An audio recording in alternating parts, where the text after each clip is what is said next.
Mesdames, Messieurs, bienvenue encore une fois à Parle-moi de santé. Je m'appelle Alexis Goujon, physiothérapeute. Bienvenue à l'épisode 8 aujourd'hui.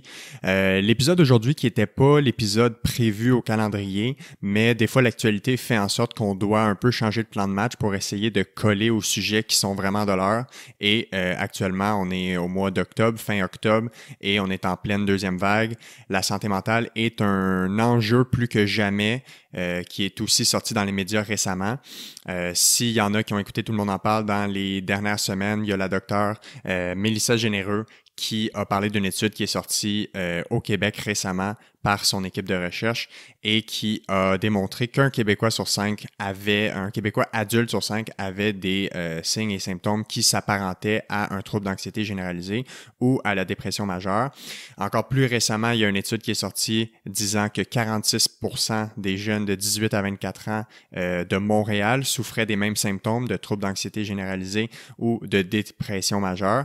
Et quand c'était appliqué à l'ensemble du Québec, on parlait de un tiers, donc 31%, donc presque un tiers. Hier, là je dis hier, aujourd'hui on est le 29 octobre, donc hier le gouvernement a annoncé une aide financière ou en fait a débloqué des moyens financiers pour embaucher 250 nouvelles personnes dans le réseau public, des professionnels en psychologie pour venir en aide surtout aux jeunes et leurs familles, donc c'est un bon premier pas dans la bonne direction assurément. Et donc pour coller au sujet de l'actualité, j'ai décidé de faire un épisode sur la santé mentale. J'ai reçu une personne de mon entourage, en fait une proche amie à moi, Marly Pinto da Silva, qui est ergothérapeute, qui travaille en santé mentale et qui est vraiment, en fait, c'est vraiment un coup de cœur professionnel, cette personne, que j'ai appris à découvrir encore plus autour de cette conversation-là. Elle est ergothérapeute en santé mentale, donc elle travaille dans la réinsertion par rapport au travail, les personnes qui sont en arrêt de travail à cause d'un problème de santé mentale. Donc, on a abordé aujourd'hui différents troubles de santé mentale. On a parlé de dépression, de troubles d'anxiété, on a parlé de troubles panique, d'attaques de panique, de troubles d'adaptation. Donc, vraiment un épisode qui est plus que jamais d'actualité. Je pense que plusieurs vont en apprendre beaucoup. On a beaucoup parlé aussi de son métier, exactement comment elle aide ces gens-là en tant qu'ergothérapeute. Et bien sûr, on a défini sa profession puisque plusieurs personnes ne sont pas au courant ce que peut faire un ergothérapeute dans le milieu de la santé, mais plus spécifiquement, encore une fois, en santé mentale.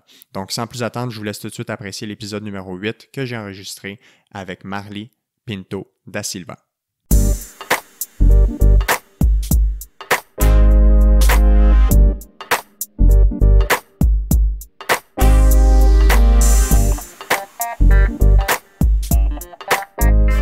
Alright, c'est parti. Marly Pinto da Silva, Allô, comment ça va?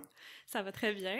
Et Good, toi? ça va super bien. Merci d'avoir accepté mon invitation. En fait, j'ai accepté ton invitation. Merci d'avoir proposé ton arrivée au podcast pour parler d'un sujet.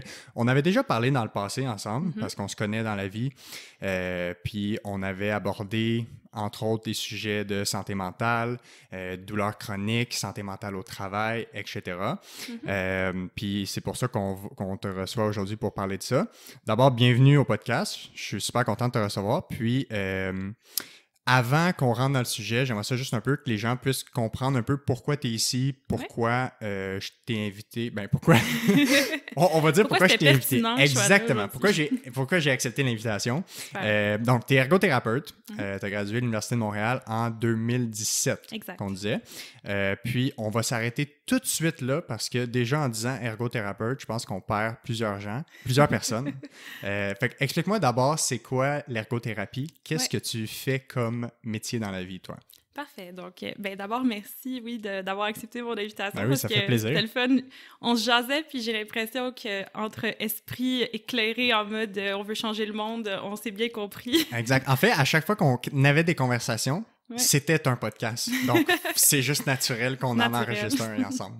L'ergothérapie, c'est une profession de la santé, plus spécifiquement dans la branche de la réadaptation, qui travaille souvent avec les physiothérapeutes, mais en général avec tout plein d'autres professionnels en collaboration. Ouais. Et nous, notre visée, notre dada, c'est d'utiliser l'activité comme thérapie. Donc, ergo pour activité, thérapie. Donc, nous, on a notre focus sur les activités du quotidien, sur les loisirs, sur les tâches à la maison, sur le travail, sur...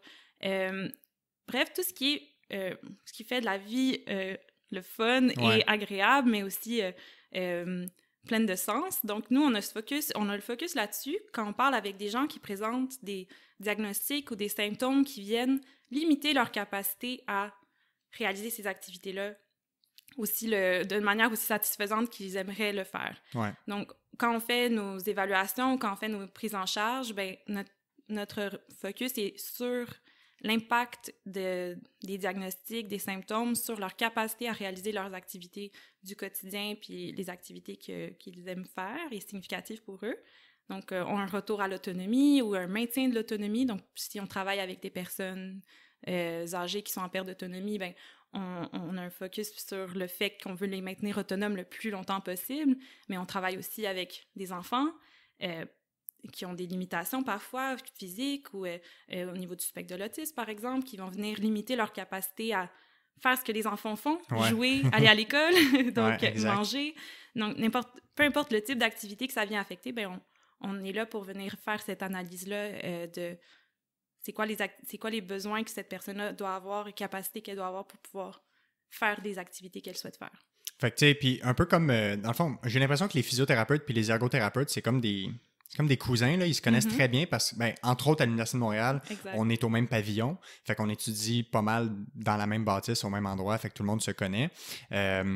Puis j'ai aussi l'impression que l'ergothérapie, c'est pas une profession qui est très connue, même des professionnels de la santé peut-être, sauf ceux qui travaillent en collaboration avec des ergothérapeutes, mais surtout dans la population en général. Ouais. Tu sais, moi, je croise au quotidien, peut-être pas au quotidien, mais à chaque semaine, des patients qui ne savent pas c'est quoi un physio. Fait que j'imagine même pas encore plus, tu sais, la physio, j'ai l'impression que c'est peut-être un peu plus connu dans la population, mais l'ergothérapie, c'est tellement au cœur de la réadaptation de tout plein d'enjeux de santé physique et mentale. Puis justement, tu sais, t'as comme effleuré le sujet par rapport aux différentes branches de l'ergothérapie. Fait que, tu sais, généralement, ou tu sais, de façon plus générale pour commencer, avec quel genre de clientèle les ergothérapeutes peuvent travailler? Dans quel genre de projet ou de thérapie ils vont être impliqués? Avec quel genre de personnes? Exact.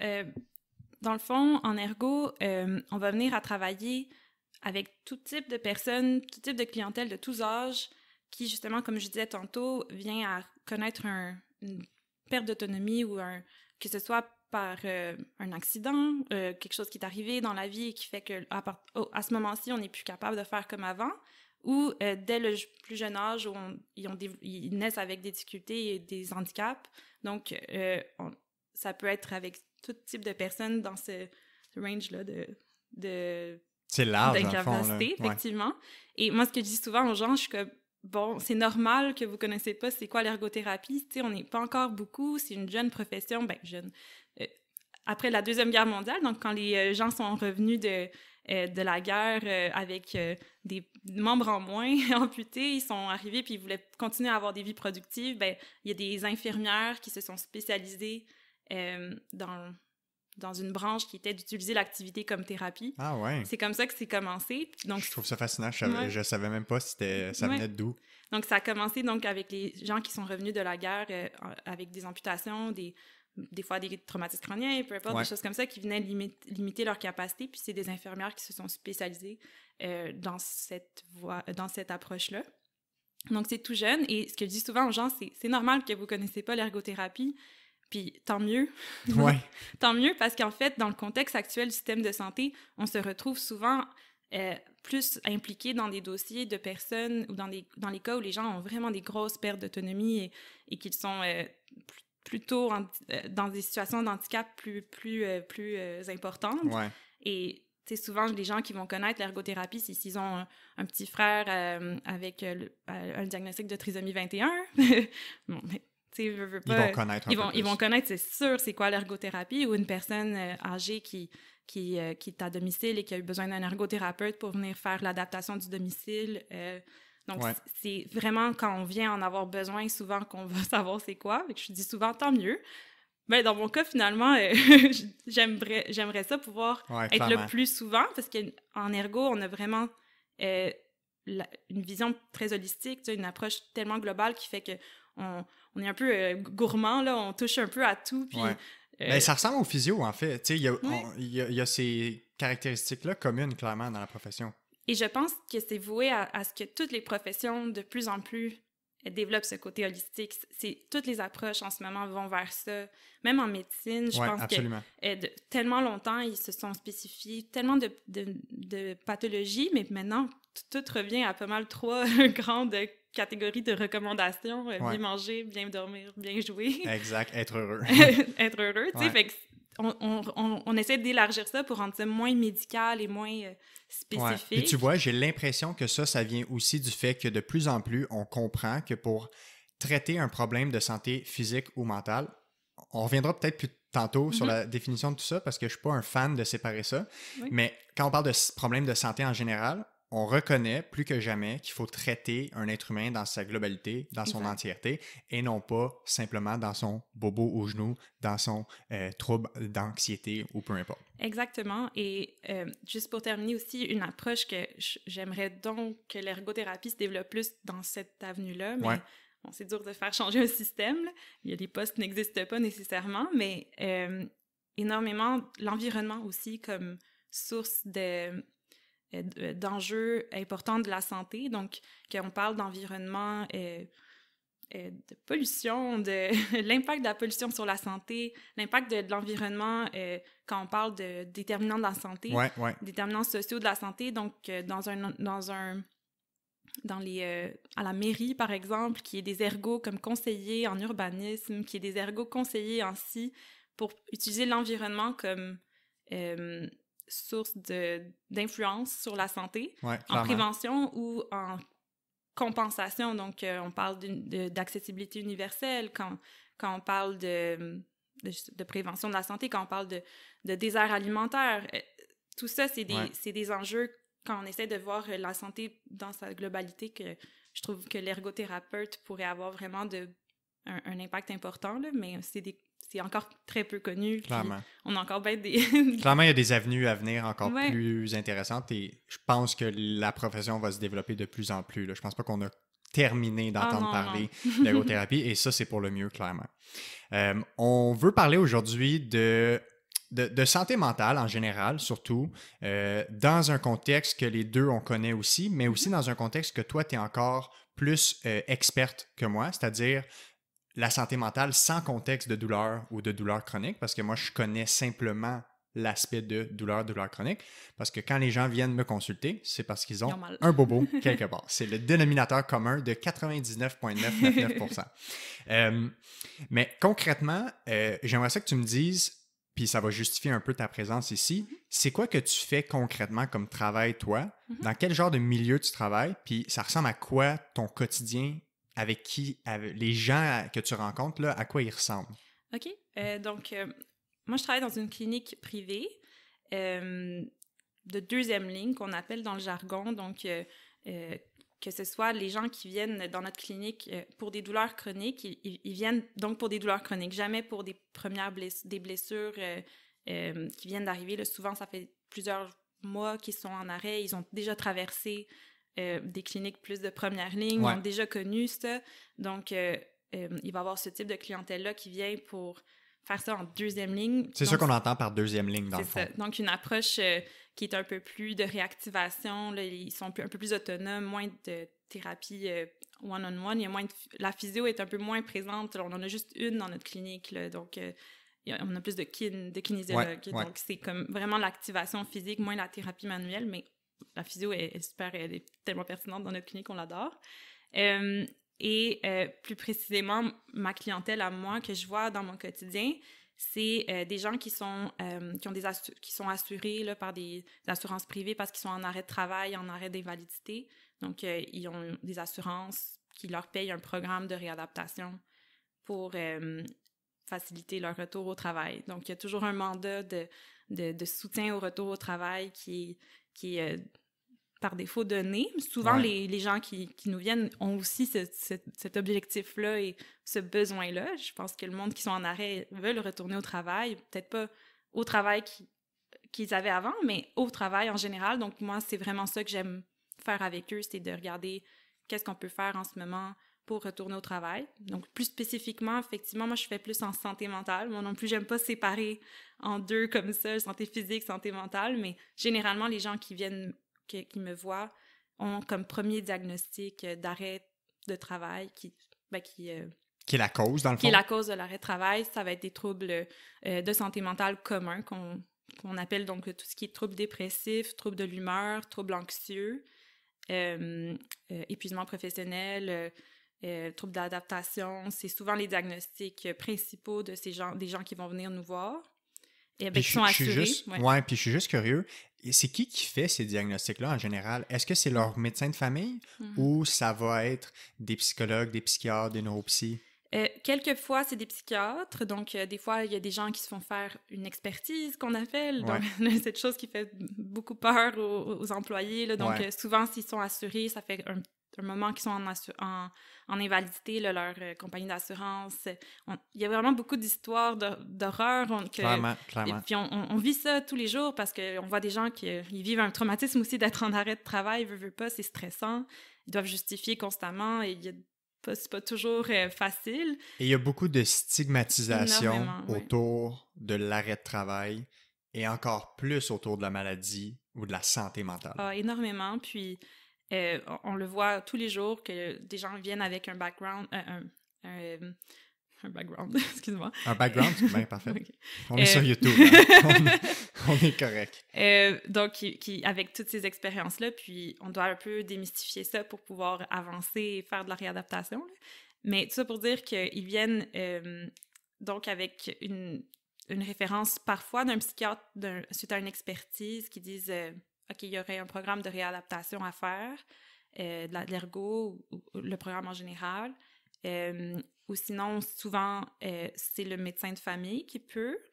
C'est eux qui mettent le diagnostic, qui mettent en arrêt de travail et qui accompagnent la personne en arrêt de travail. D'ailleurs, petit détail très intéressant en ce moment, là, 50% des cas souvent que les médecins médecins de famille voient à tous les jours, ben, c'est des gens qui sont en arrêt de travail pour santé mentale. Exact. J'ai vu cette statistique passer récemment, moi aussi. 50% des arrêts de travail, c'est des problèmes de santé qu'on va classifier comme étant santé mentale. Puis, donc, eux, ils sont vus au mois ou aux 2 semaines, souvent. Donc, il y a les médecins de famille qui ne peuvent pas voir toute leur caseload de personnes qui auraient besoin d'un suivi comme avec un médecin de famille. Bien, souvent, ils sont... Dans une journée, ils peuvent voir la moitié du temps des gens qui viennent pour des troubles de santé mentale et qui, souvent, ne sont pas suivis. Fait qu'ils ils ont 30 minutes pour faire de la santé, de la prévention, de la psychothérapie, ils essayent de tout faire. Puis souvent, les gens n'ont pas d'autres suivis, ils n'ont pas le droit à d'autres types de traitements, à part le traitement médicamental. Donc, c'est toujours ça la première chose que les médecins... La médication, les antidépresseurs, anxiolytiques. Donc, souvent, ils arrivent, ça fait plusieurs mois qu'ils ont ça comme traitement, mais pour la majorité, ils n'ont pas eu droit à d'autres choses. Ouais. Donc... Puis, tu sais... La médication fait partie du processus, clairement. Là. Oui. Il y a les études démontrent la pertinence de la médication dans le traitement de ces conditions-là. Mm-hmm. Mais comme monothérapie, c'est-à-dire seule intervention, ça donne pas grand-chose. Faut la mettre dans un contexte global. Par exemple, prise en charge ergothérapie, physiothérapie, réactivation physique en général.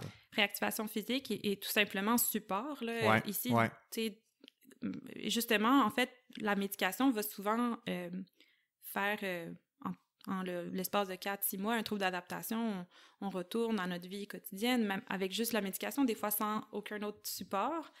Tant mieux, mais les risques de rechute sont absurdes. C'est 80% dans l'année qui va suivre un premier arrêt de travail si on n'a pas eu de support. Ah ouais, hein? Ouais. Si on n'a pas eu de support, d'aide de réadaptation psychologique ou ergo ou autre. Probablement, puis moi je vais faire un parallèle avec la physio, les gens qui rechutent en blessure qu'on va appeler musculo-squelettique, fait que une tendinite, une entorse, peu importe, ou une blessure au dos, tu sais, qu'on connaît beaucoup. Souvent, c'est que ça va avoir été traité en surface, donc on va avoir traité les symptômes et non la cause. On va juste essayer de traiter la douleur au lieu d'essayer d'identifier c'est quoi les éléments dans tout l'environnement de cette personne-là, dans sa vie, dans son travail, ses loisirs, ses mouvements, qui font en sorte qu'elle pourrait être à risque de continuer à se blesser. Tout à fait, ouais. Donc, on n'élimine pas la cause. Donc, ça doit être exactement la même chose. Moi, j'utilise tout le temps cette analogie-là pour dire, là, on prend de la médication, OK, pour les symptômes anxio-dépressifs que la personne présente, qui sont extrêmement débilitants. Là, on parle de baisse d'énergie, de panique, de symptômes physiologiques vraiment qui viennent beaucoup affecter le fonctionnement. Là, la médication, parfois, aide à calmer le tout, mais la personne retourne dans le même fonctionnement souvent qui l'a menée à s'épuiser ou à être anxieuse.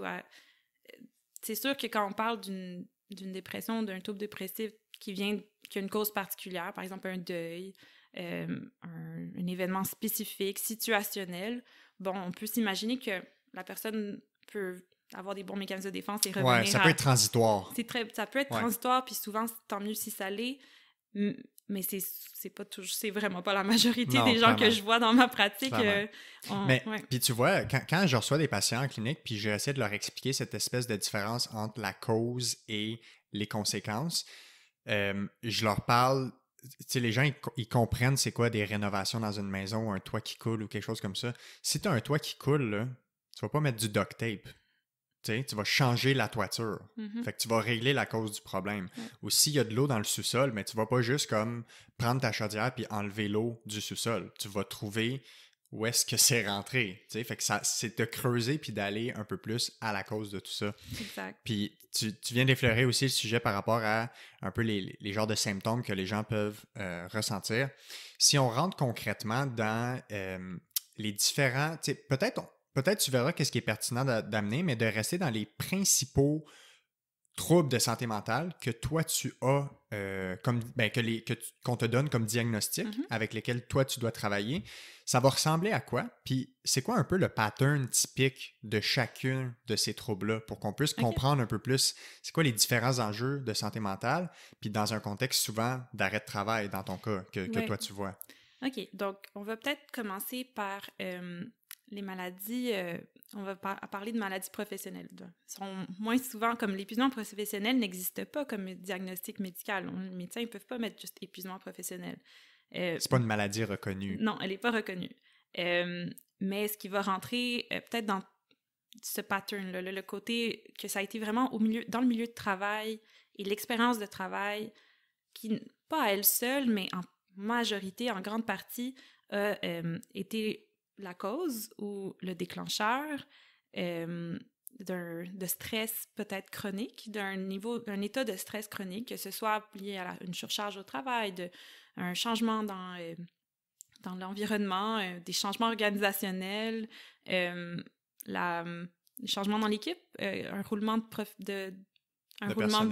On perd notre collègue avec qui on travaille depuis longtemps, ça peut créer un choc, un changement dans nos habitudes.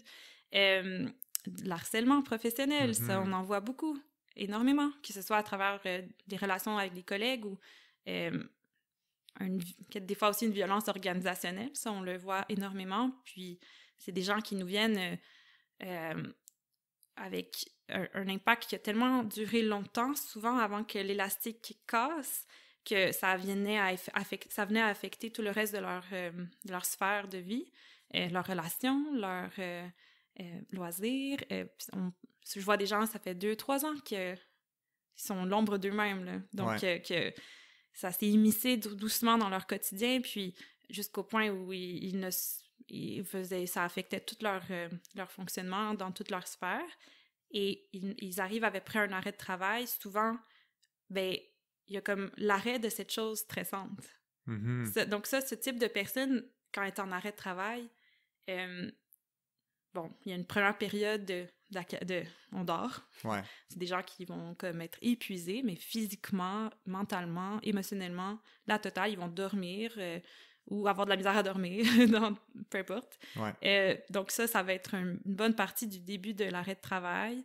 Et des gens qui vont finalement, souvent quand nous on va les voir, la médication est ajustée, l'énergie est un peu plus stable, l'humeur est un peu plus stable, mais c'est des gens qui, parce que ça fait déjà si longtemps qu'ils avaient un mode de vie complètement débalancé, déséquilibré, savent même plus c'est quoi qu'ils aiment, c'est quoi...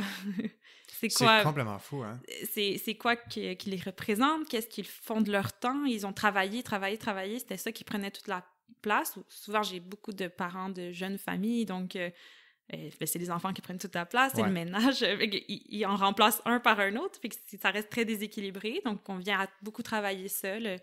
L'équilibre de vie, comment prendre soin de soi, comment prendre soin de son corps, se reposer, gérer l'énergie, mettre ses limites, s'affirmer chez les proches, parce que si on a eu de la misère à mettre ses limites au travail, encore là, c'est pas toujours juste ça qui va faire...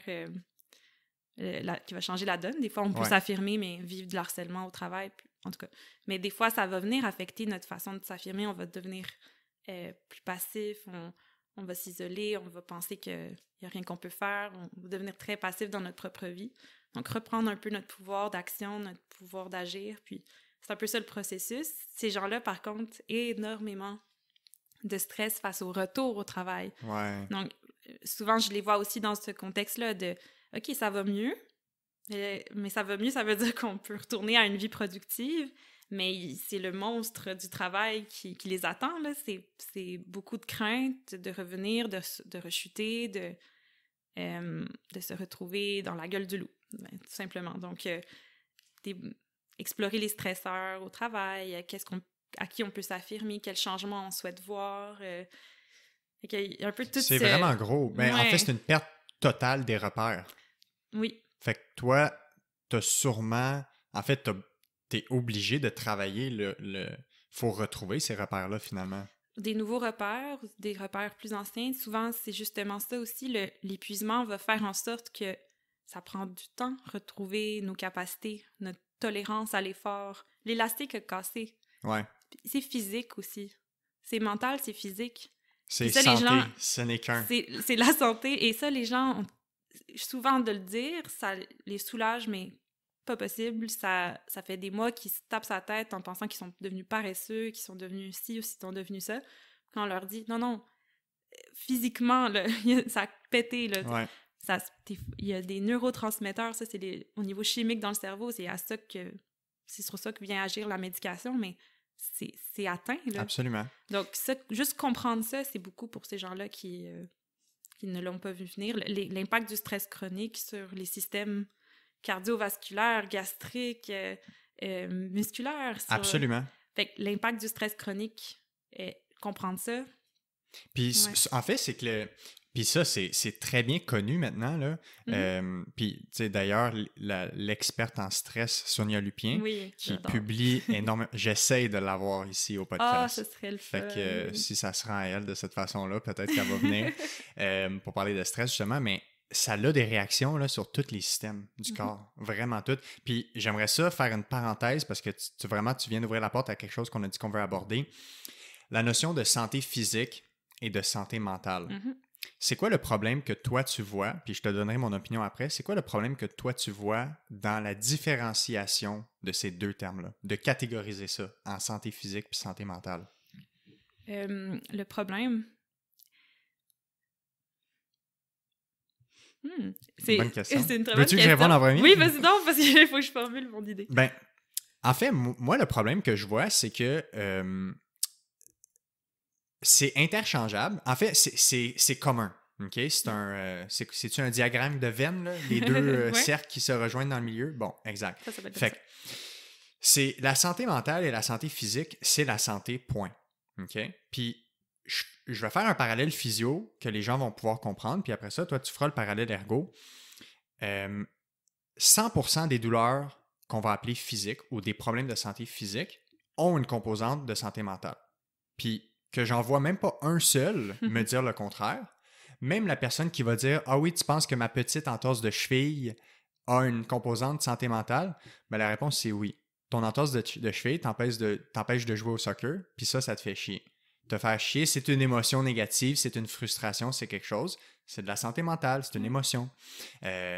Puis, tu sais, ça, c'est le cas le plus simple. Après ça, on rentre dans le mal de dos qui t'empêche de faire ta vaisselle, cuisiner pour tes enfants, de t'accomplir dans ton travail, de t'accomplir dans tes loisirs. Tu sais, il y a tout le temps une émotion associée à quelque chose. Puis, notre émotion, ben, c'est un aspect santé mentale, si on veut. C'est un aspect santé globale. Puis, si on fait l'autre côté de la médaille, l'aspect santé mentale, tu vas me le confirmer probablement, quasiment 100% des gens qui probablement se retrouvent dans tes bureaux ont des douleurs physiques qu'on va appeler. Tout à fait. OK? Ils ont des douleurs au cou, des douleurs au dos, peut-être des maux de tête, peut-être des migraines chroniques, tu sais. Mhm. Fait que le lien, il est là pour moi. Puis moi, j'aime pas ça quand on sépare ça parce que on catégorise les gens et on leur dit « Ah, mais toi, t'es dans quelle catégorie? T'es dans quelle boîte? » Ah, ouais, Non, ouais. non, tu peux pas être dans les deux, là, tu sais. T'es dans laquelle? Faut que tu choisisses un peu. Puis c'est un problème. On devrait juste parler de santé, puis d'accepter que la santé, ça a une influence physique, psychologique, sociale, Mhm. puis de juste regrouper ça ensemble. Tout à fait. Le meilleur exemple, c'était quelqu'un que je voyais justement. Ben, quand j'avais déjà dans ma pratique fait plus justement la section douleur persistante au début de ma pratique. Ensuite, j'ai switché plus en santé mentale seulement. Ouais. Mais ça, c'était le meilleur exemple. Je n'arrivais pas à parler de gestion de stress avec les gens qui m'arrivaient avec des diagnostics physiques. Ouais. Quand j'abordais ça, c'était comme, mais non, moi, je suis pas stressée, voyons, j'ai mal. Puis c'était toujours très confrontant, très... c'est pas pour eux. Oh, non, non, pourquoi on parle de ça? C'est pas pour moi. C'est comme si on venait à dire, ah, la douleur est dans ta tête. Eux, c'est comme ça souvent qu'ils me disaient, la douleur est pas dans ma tête. C'est pas ça que je dis, mais... Donc, il y avait tout le temps un peu cette confrontation-là, puis ce qui était tellement moins le cas, justement, quand les gens... La période d'acceptation autour d'un problème de santé mentale est importante aussi en thérapie. Les gens nous viennent, il faut qu'ils aient une partie d'acceptation déjà de fait pour embarquer dans un processus thérapeutique où ils en parlent, où ils sont actifs dans la thérapie, dans la réadaptation. Et ça, souvent, si on était en santé physique uniquement, si on arrive puis on dit « Oh, je te sens plus triste, je te sens plus démotivé, il y a un peu... On pourrait peut-être investiguer ci, ça. Oh, non, non, non, ça n'a pas rapport, je sais pas ça, je suis pas comme ça, c'est la douleur, c'est la fatigue. » Fait que là, il y avait comme une barrière qui se créait, puis quand je suis en santé mentale, les gens m'arrivent déjà avec un diagnostic, ils ont déjà eu ce processus mental de se dire « Ouf, OK, j'ai peut-être quelque chose au niveau de ma santé mentale », puis traverser tout le tabou que ça veut dire pour eux, personnellement. D'autres, non. D'autres, ils n'ont aucun problème avec ça, mais... Des grands tabous. Oui, des énormes tabous. Donc, les gens n'ont aucun problème à dire qu'ils ont eu 3-4 hernies discales, des entorses de cheville, une opération au genou, mais il ne faut pas qu'ils parlent de leur burn-out. Il ne faut pas qu'ils parlent de dépression puis de troubles anxieux. Je pense que de plus en plus, ça s'en vient, là, comme les gens en parlent. On dirait aussi les jeunes...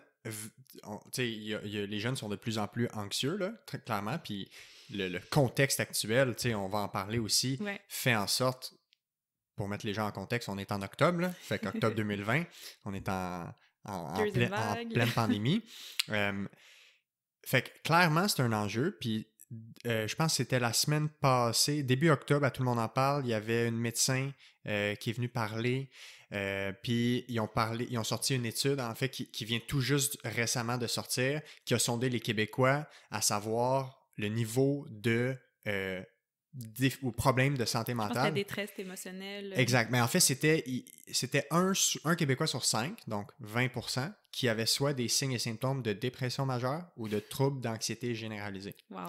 Ça, c'est une personne sur 5. Fait que, tu fais un tour de bloc dans ta rue, dans ta petite marche quotidienne, puis probablement que tu en croises un dehors, tu sais. Fait que plus que jamais, c'est un enjeu. Probablement que toi, tu le vois assurément dans ton travail. Ah oui, définitivement. C'est que tu parlais des jeunes, des jeunes qui ont plus d'anxiété. Oui, on en parle, il y a plus de diagnostics, mais j'ai des parents qui arrivent, eux viennent de recevoir un diagnostic lié à leur santé mentale, ils se sentent plus anxieux, leurs enfants sont anxieux, tout le monde est anxieux, c'est le mal du siècle, je pense, un des, mais souvent, ça vient pas tout seul, justement, comme dans une famille, il y a de l'hérédité derrière l'anxiété, entre autres. En fait, tous les troubles de maladie mentale, mm-hmm. Quasiment tous les troubles du DSM-5, c'est DSM-5, exact, DSM-5. Qui est la bible des pathologies, des problèmes de santé mentale, ils ont quasiment toutes, à grande ou à petite échelle, une composante génétique ou héréditaire. Oui, tout à fait. C'est fou, là. Puis, par exemple, quand on parle d'anxiété, c'est sûr qu'il y a une composante, comme tantôt on a dit, il faut arrêter de penser que c'est séparé de la physique et mentale. Il y a quelque chose de physiologique, une chimie du cerveau parfois qui fait qu'une personne a une propension plus élevée à être de nature anxieuse, mais ensuite vient comment elle s'est fait élever à la maison, son bagage culturel, son bagage familial, la façon de gérer les problèmes, la pression de performance. Ensuite rentre la société qui est aussi dépendamment, c'est sûr que je sais pas comment me prononcer. Il y a des pays qui ont plus de diagnostics de personnes avec des troubles de l'humeur, mais en même temps, c'est peut-être plus diagnostiqué, point. Donc ça, je suis moins d'accord avec la comparaison entre pays, mais définitivement, peut-être certaines cultures qui sont plus anxieuses, en lien peut-être avec la performance, le non-stop, ça roule. Ben, probablement le style de vie nord-américain. Le style de vie est très, très, très souvent mise à l'épreuve ici. On est très axé sur la performance, le travail, le résultat, le nombre d'heures travaillées. C'est très valorisé, quelqu'un qui fait 70 heures par semaine, très investi dans son travail. Tu sais. Ben oui. Et même en ce moment, là, on a beau parler aussi d'habitudes de vie plus zen. C'est une grande mode aussi en ce moment, là, le well-being, la mode du bien-être. Là, mais ça devient quasiment, en ce moment, moi, je vois beaucoup ça, une performance du bien-être. Là, donc, oui, ça, je le vois vraiment beaucoup, surtout chez les jeunes, justement. Une espèce d'obsession d'atteindre ce mode de vie-là. Moi, je fais du yoga, je fais de la méditation, je travaille, j'ai mes enfants, je fais ça. OK, mais... Ben, tant mieux si c'est bien équilibré. Mais là, souvent, c'est pas toujours super équilibré. Mais l'intention, elle est bonne, l'intention, elle est là. Mais on voit que c'est souvent, tu sais, ça prend... C'est une culture aussi autour. Ouais. C'est des expériences, c'est les gens autour de soi, qui vient influencer nos habitudes de vie, notre style de vie, puis comment même on voit la maladie mentale ou comment qu'on voit... une fragilité, qu'est-ce qu'on fait dans nos habitudes de vie qui renforcent notre résilience, qui nous font de nous quelqu'un de plus ou moins résilient face aux adversités. Ouais. Donc, il y a bon, je pense que je me perds un peu. Non, mais tu sais, c'est correct, puis on a divagué un peu, on a ouvert des parenthèses dans les parenthèses, mais si on revient à... Tu sais, t'as parlé au début, tu disais que c'était important de parler des maladies professionnelles. Ah oui, c'est vrai, tu m'avais demandé de spécifier comme un peu l'approche de chaque c'est ça, un peu, tu sais, les différents types de pathologies que toi... Tu sais, on dit pathologie, je sais pas si c'est un meilleur terme, là. On peut dire trouble de santé mentale en général, là. Puis on va continuer à utiliser le terme santé mentale parce que c'est comme ça que c'est défini. Mm-hmm. C'est correct qu'il y ait une certaine... tu sais, pour les diagnostics puis pour la compréhension entre les professionnels, c'est important qu'on se comprenne. Fait que tout à fait. Juste, c'était bien de parler quand même de la relation entre les deux. Ouais. Fait que les différents types de troubles de santé mentale que toi, tu vas voir, puis ils vont se présenter comment, ça ressemble à quoi, ça? Mais là, donc, j'ai parlé de tout ce qui est plus maladies professionnelles, donc qui sont vraiment liées à un déséquilibre au niveau de la sphère du travail. Il va prendre une part trop grande et qui va affecter le reste et affecter la santé mentale. Ensuite, tu as les diagnostics de personnes qui... Ça, j'en ai vu j'en ai beaucoup, qui ont des douleurs, donc des diagnostics de santé physique ou des accidents. Puis on parle il y a peut-être 7-10 ans. Puis comment ça vient affecter jusqu'à aujourd'hui leur santé mentale, donc des traumas qui ne sont pas toujours réglés. Ouais, fait que des douleurs chroniques, finalement. Ben, si ont des douleurs chroniques, mais parfois aussi juste l'expérience que ça a été... oui, je comprends. D'être un premier arrêt, le retour, des congés de maternité. Ah ouais? Combien j'en ai pas qui, justement, vivent un congé de maternité, un arrêt, retournent au travail, mais 100%, comme... Bouf, ça crée un choc, souvent. Wow, un an plus tard, ils tombent en arrêt. Bon... Tu sais, aussi, les enfants, il y a beaucoup de choses, mais... Ben, en fait, c'est une transition, peut-être pas comme une autre, mais c'est une transition, effectivement. Ben là, ici, tu sais, je pense que je pourrais mettre peut-être le trouble d'adaptation, qui est un diagnostic très, très, très populaire maintenant. C'est vraiment ça que les médecins mettent en majorité quand on parle de, justement, que c'est situationnel. Donc, c'est suite à un événement qui a pu créer un déséquilibre, un changement majeur, un besoin d'adaptation et que la personne n'a pas eu les capacités d'adaptation sociale pour traverser ce moment-là et et présentent des symptômes dépressifs, anxio-dépressifs. Fait que la définition du trouble d'adaptation, c'est ça. Ouais. C'est ce que tu viens de mentionner. Donc, c'est pas la dépression majeure. Il y a aussi un élément de... c'est moins long, là. Donc, un trouble d'adaptation, normalement, c'est après 6 mois, c'est guéri, alors qu'une dépression majeure, c'est entre 6 mois et 1 an. OK. Donc, il y a quelque chose ici, mais souvent, bon, les symptômes sont très similaires. Et ce qui va vraiment différencier, c'est si on est capable d'identifier un événement, une situation qui a été une cause, un déclencheur. Et donc, pour ces gens-là, le parcours souvent qu'on voit, c'est cet événement-là, bon, choc, beaucoup de tristesse, vivre un deuil, peu importe. Et donc, c'est des émotions qui vont être fortes et difficiles à gérer. On a de la misère à naviguer à travers ça. Des fois, est-ce qu'on manque de ressources autour de nous, d'un environnement soutenant? Est-ce qu'on l'a, mais c'est peut-être pas assez? On aurait eu besoin de pouvoir en parler, de pouvoir traverser ça, voir qu'est-ce que ça nous fait ressentir. Naviguer ces émotions-là, ça vient affecter le sommeil, ça vient affecter les autres activités du quotidien, si on a moins d'énergie, si on a une perte d'intérêt. Puis, donc, ça affecte au travail, mais rapidement, ces gens-là, puisqu'il y a eu un événement, sont peut-être plus à l'affût. Parfois, je dis pas tout le temps, là, mais sont peut-être plus à l'affût et souvent arrêtent, ou le médecin de famille fait un arrêt de travail un peu plus rapidement que les cas d'épuisement professionnel qui s'étirent et l'élastique a cassé. Donc, c'est des gens qui peuvent arriver un peu moins hypothéqués, si on veut. De ton expérience que toi, tu vois. De mon expérience. Puis encore là, comme c'est tellement variable, mais ça peut se présenter de plein de façons. C'est ça. Puis, bon, souvent, ces gens-là vont avoir un suivi en psychologie puisqu'ils sont allés chercher de l'aide ou ont débuté par ce suivi-là. Et nous, on embarque en ergo quand on ressent quand on évalue qu'il y a un besoin vraiment en termes de peut-être de préparation à la prochaine étape, au retour au travail. Comme tantôt, j'expliquais qu'on embarque un peu plus là parce qu'il y a certains stresseurs, la conciliation travail-famille ou certains symptômes qui sont difficiles, la gestion d'énergie, le besoin de réactiver, peut-être de créer une marche un peu plus haute, un peu moins haute pour revenir au quotidien normal. Ouais. Mais c'est des gens souvent que ça se passe quand même relativement bien, sauf si d'autres traumas qui ressortent. Et qui se rajoutent. Puis concrètement, en termes d'intervention, puis tu sais, dans le fond, c'est de la thérapie que tu fais, c'est de l'ergothérapie.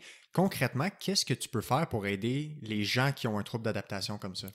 Ben, justement, nous, on fait beaucoup du 1 pour 1. Comme moi, ma thérapie, elle se fait souvent à travers la semaine.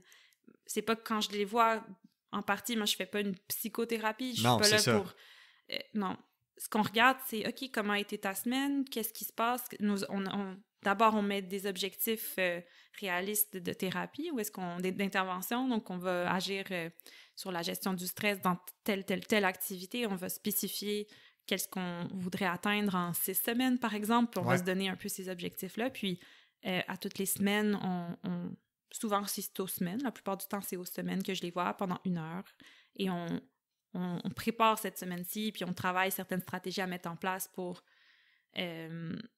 reprendre de l'énergie, mieux conserver son énergie, mieux la gérer dans le quotidien, mieux trouver quelque chose de plus équilibré dans l'horaire, agir sur l'hygiène de sommeil. Donc, à travers de l'enseignement, un peu de coaching, un peu d'élaboration d'objectifs réalistes, ramener la personne à lui faire un peu des reflets de « OK, ouf, là, peut-être que ça, c'est... Est-ce qu'on pourrait trouver quelque chose de plus réaliste? Est-ce que tu as été satisfaite de ta semaine antérieure? » Tu sais, beaucoup jouer là-dessus. Amener la personne à explorer ce qu'elle aime, ça... C'est ma partie préférée. À se questionner sur ce qu'elle aime, si elle s'est oubliée pendant longtemps.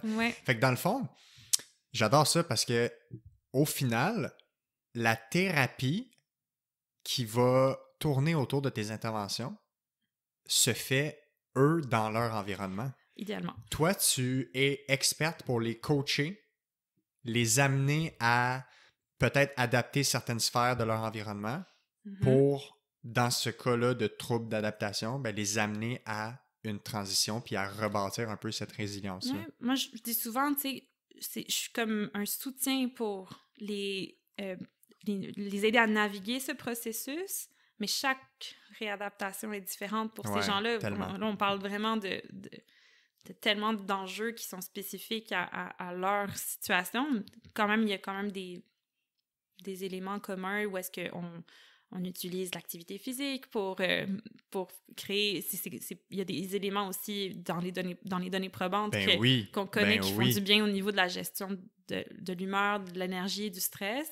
Donc, on nomme ça, mais à un moment donné, c'est à la personne de me dire « Oui, ça m'intéresse, puis ça, je vais le mettre en pratique. » Donc, tantôt, quand j'ai dit qu'il faut un certain niveau d'acceptation pour que la personne soit active dans sa réadaptation, ben c'est là. C'est le moment où la personne doit... Tu sais, moi, je l'encourage, je la soutiens dans la mise en pratique de ça, mais les objectifs, c'est les siens.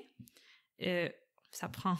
Le temps que ça prend pour élaborer notre plan d'intervention, mais ça, c'est 50% de ma thérapie. C'est-tu clair pour toi? Qu'est-ce qu'en 6 semaines, on peut réaliser? Ben là, il y a de l'enseignement, de la psychoéducation, juste dire, OK, une dépression, c'est ça. Qu'est-ce qui est réaliste en 6 semaines? C'est ça. Et je peux les aiguiller un peu là-dedans, je les fais un reflet un peu de la réalité, mais ensuite, c'est qu'est-ce qu'eux peuvent faire, c'est à eux de le faire de chez eux, parce que la grande majorité de ce qui va avoir un impact sur la santé mentale, c'est tous les jours, toutes les heures de la journée. Clairement.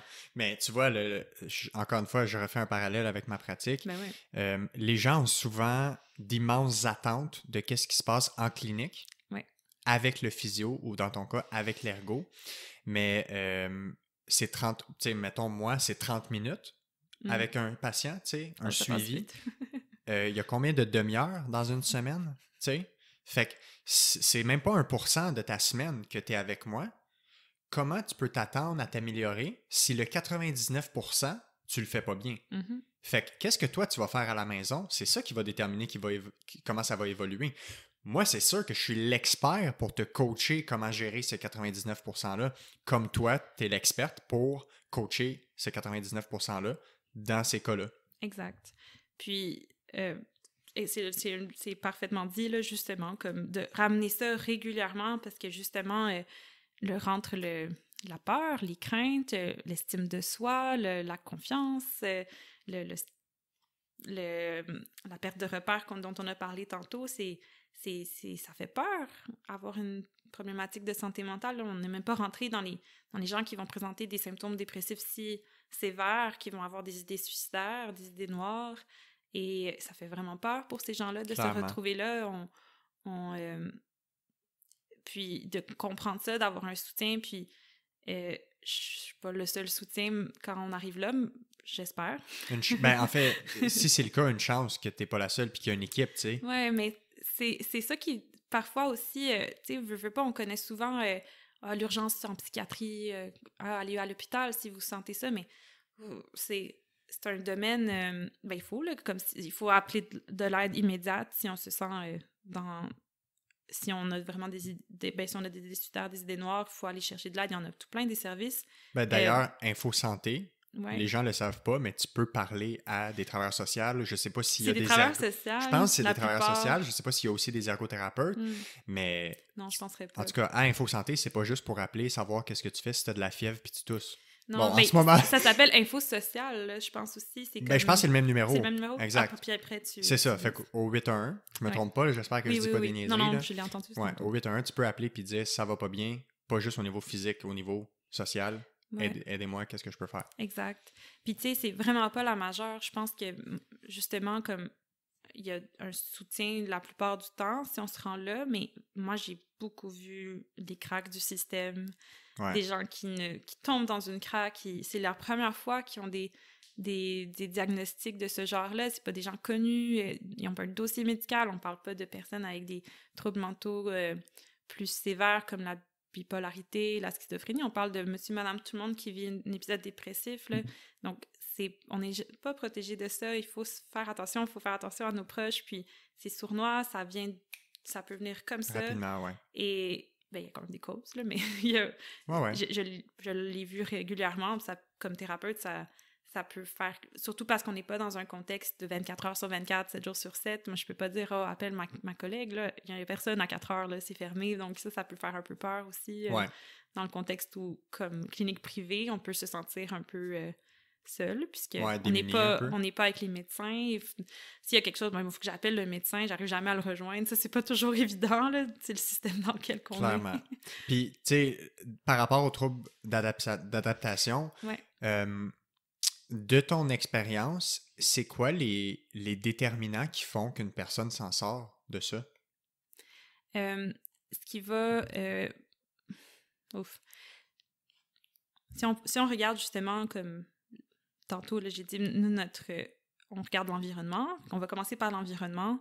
Certainement, s'il y a autour de la personne des ressources, des gens proches, un soutien amical, un soutien familial, définitivement. Si la personne aussi est en mesure d'être en acceptation face à ça et de clairement. le nommer. Ouais. Souvent, ça faut que ce soit le premier pas aussi de le nommer, puis il faut que la personne de l'autre côté soit en mesure de le recevoir. Et c'est un peu ça qui va le plus aider. Là. Je trouve que justement pour briser l'isolement lié aux symptômes dépressifs, puis des gens qui vont reconnaître ça, ils vont savoir. Il faut que je m'isole. C'est briser l'isolement, c'est la première étape pour se sortir un peu d'un épisode dépressif. Et souvent, c'est ça, la dépression, c'est je m'isole, j'ai envie de... Je me cache de tout parce que je peux plus souffrir, et souffrir, les relations peuvent apporter une certaine souffrance. Donc, souvent, on s'isole, mais là, il faut ouvrir ça. Puis, plus on a des proches qui sont à l'écoute, qui valident ce qu'on vit, ça c'est un des grands facteurs déterminants qui va... Fait que l'environnement social, le support social, exactement. Quelqu'un qui a un bon coussin au niveau de son environnement social chez lui, fait qu'une famille, des proches, des amis à l'écoute, des gens aimants, ces gens-là vont mieux s'en sortir. Oui. Puis tu sais quoi? C'est la même chose pour les douleurs et les blessures. C'est exactement la même chose. Tu sais, prends juste un exemple de quelqu'un qui a une blessure au dos, puis qui est à la maison, comme je disais tantôt, puis que d'habitude, c'est cette personne-là du couple qui fait tous les repas. Ben là, qu'est-ce qui se passe? La personne, si elle n'est plus capable de cuisiner, ça a un impact. Ça a un impact sur le conjoint et la conjointe, ça a un impact sur les enfants. Est-ce que cette personne-là, c'est elle aussi qui fait plus les tâches ménagères? Est-ce que cette personne-là doit être plus couchée? Est-ce que, tu sais, c'est fou, là, mais dans la mesure où tu as un support, puis que la personne, ton partenaire ou ta partenaire te dit, ben garde, tu sais, je le vois que tu as de la difficulté en ce moment, ben je suis là pour toi, tu sais. C'est clair que c'est un déterminant de bien évoluer, puis moi, je te garantis que je le vois dans mes cas. Puis, on parlait du trouble d'adaptation, mais on peut parler des troubles anxieux encore ici. Puis allons-y, absolument. Mais la dépression majeure, les troubles anxieux, il y a énormément de... On peut en lire, on peut traper l'association pour les troubles de l'humeur. Il y a plein d'associations qui présentent des documents faciles à comprendre, pour monsieur, madame, tout le monde, vous pouvez me taper comment aider mon proche en dépression, puis ça, faites-le. Si vous avez quelqu'un autour de vous qui vit quelque chose comme ça, des fois, c'est pas ce qu'on pense qu'il faut faire. Ouais, ça, souvent, tu sais, par exemple, pour les troubles anxieux, justement, comme on va parler de personnes qui vont beaucoup être dans l'auto-réassurance, ils vont plus se sentir capables de conduire, de sortir, d'aller à l'épicerie. Et puis là, on a des proches très, très conciliants parfois qui veulent vraiment, vraiment, vraiment aider. Puis la façon d'aider, c'est de faire à la place d'eux. Puis souvent, ça rentre dans un cercle vicieux qui fait que ça augmente parfois les troubles anxieux. Qu'il y a ça aussi à faire. Puis ça, tu sais, j'adorais pouvoir parler des fois avec les proches de mes patients, de mes clients, puisque c'est tellement important, là, l'impact que ça a dans le développement de tout ça. Puis de comprendre comment adresser ça, comment comprendre, comment ça se déroule, la réadaptation de ça, comment on s'en sort, puis notre rôle comme proche. On peut se trouver un pouvoir aussi d'action là-dedans, puis c'est souvent pas exactement ce qu'on pense qu'il faut faire. Comme même pour la dépression, tu sais, on aurait tendance à tout faire pour la personne, si on veut, si on le souhaite. Là. Pas tout le monde, il y en a aussi qui, c'est le contraire.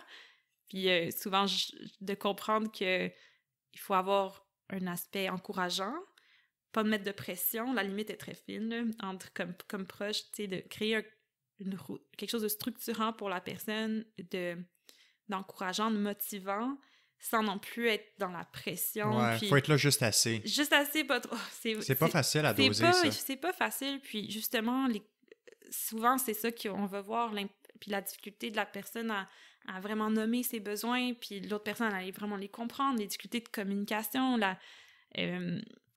comment on écoute, c'est pas gagné pour tout le monde, c'est pas des habiletés que tout le monde a comme ça, puis c'est pour ça qu'on a besoin souvent d'un soutien, la plupart du temps d'un soutien extérieur aussi, on est détaché là, de tout ça, là. Je veux pas un proche qui est en dépression, c'est pas facile, là. Non. On voit souvent un fait une dépression, l'autre en fait juste après, là. Ah ouais? Ouais, ça c'est...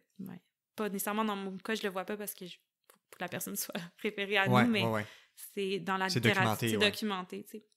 Puis, tu sais, justement, parlons-en, là, tu as parlé des symptômes ou des maladies dépressives ou de la dépression majeure, qui est un diagnostic en tant que tel. Fait que, tu sais, des fois, les gens, ils disent « Ah, cette personne-là a l'air d'être en dépression », ou a l'air dépressive. La dépression majeure, c'est un diagnostic en tant que tel, avec des critères clairs, là. Ouais.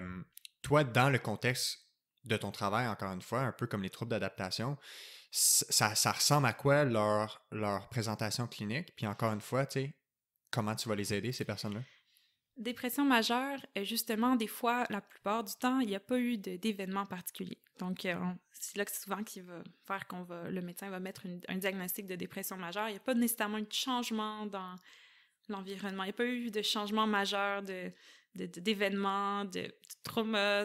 C'est pas nécessaire. Versus le trouble d'adaptation. Versus le trouble d'adaptation, qui est souvent plus... Il y a quelque chose qui est arrivé, mais ça peut être aussi le cas pour une dépression majeure. On peut développer une dépression majeure après un deuil, tout à fait. Tout à fait, oui. Mais c'est vraiment le contexte que c'est lié à un débalancement chimique. Et justement, dans le contexte spécifique d'une dépression majeure,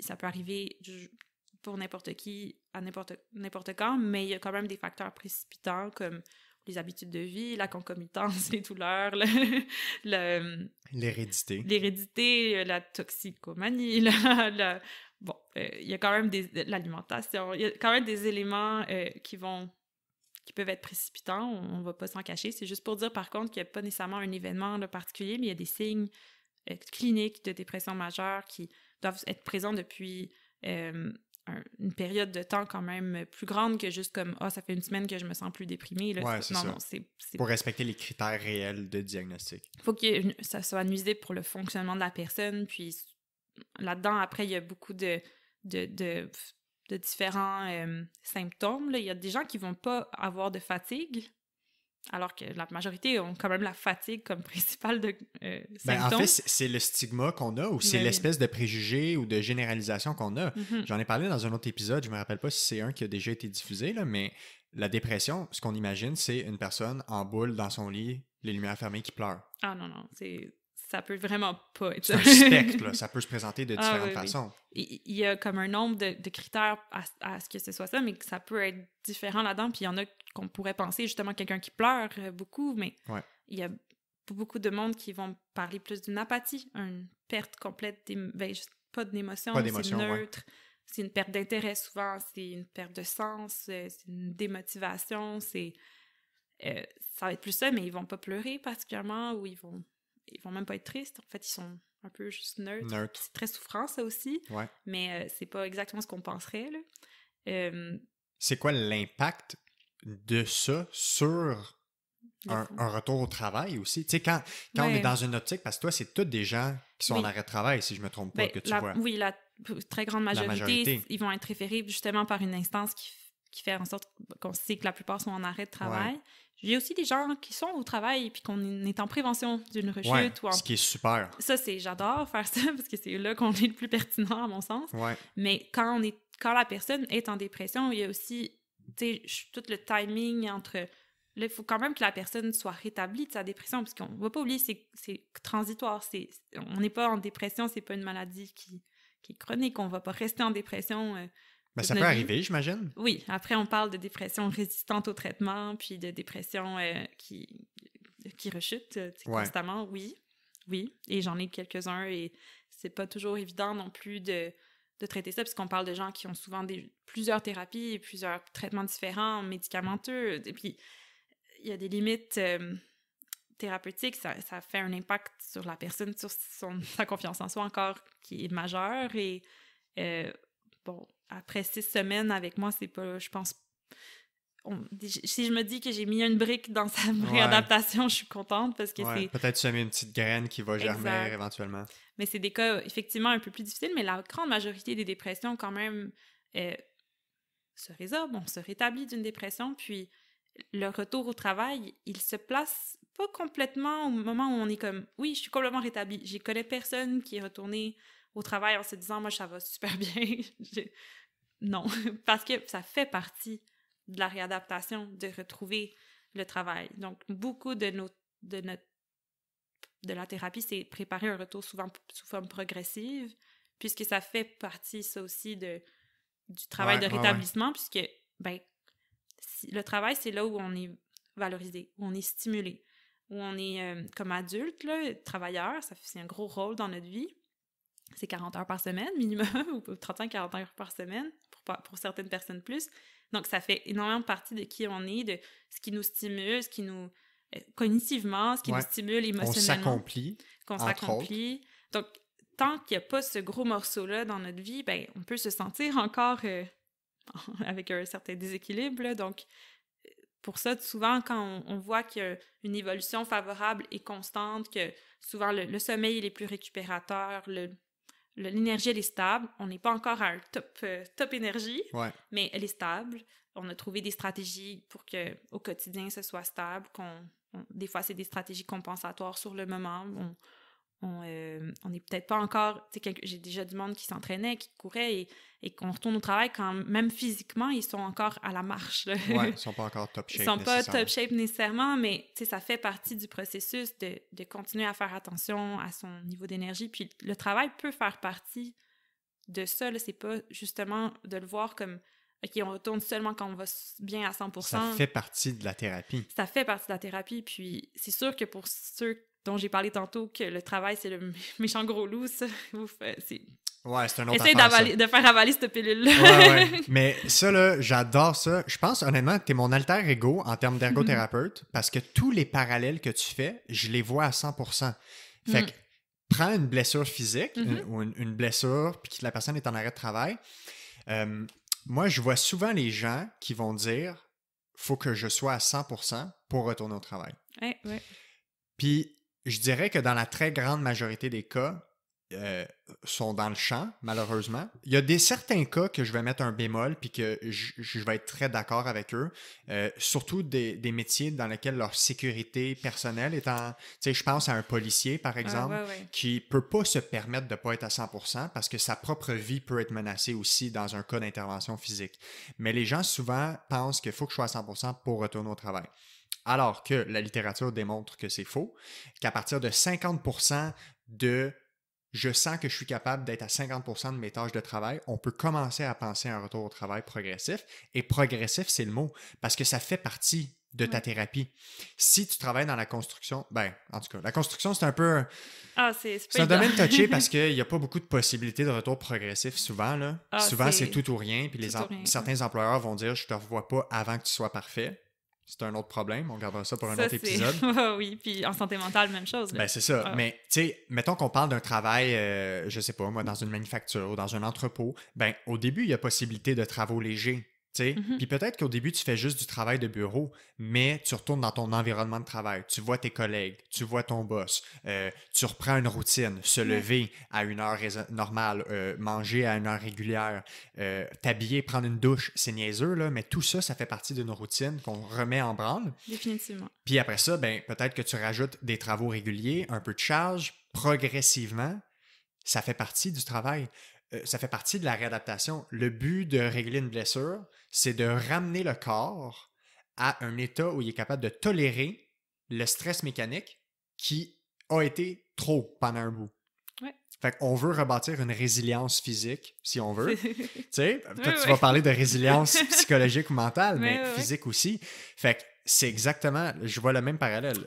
Il faut y aller progressivement. Puis ce que les gens doivent comprendre aussi, c'est que quand on retourne au travail, là, hey, c'est bon signe, là. C'est des bonnes nouvelles. Ah oui, ça, c'est vraiment un enjeu, là, comme... Exact. J'en ai beaucoup qui... On est là, je suis comme, ah, OK, on pourrait parler de retour au travail, puis là, je suis la méchante dans l'histoire, je suis comme... Mais ah! c'est ça, puis je me sens aussi des fois comme ça, mais le bémol, c'est quand l'environnement de travail est un environnement hostile. Exact.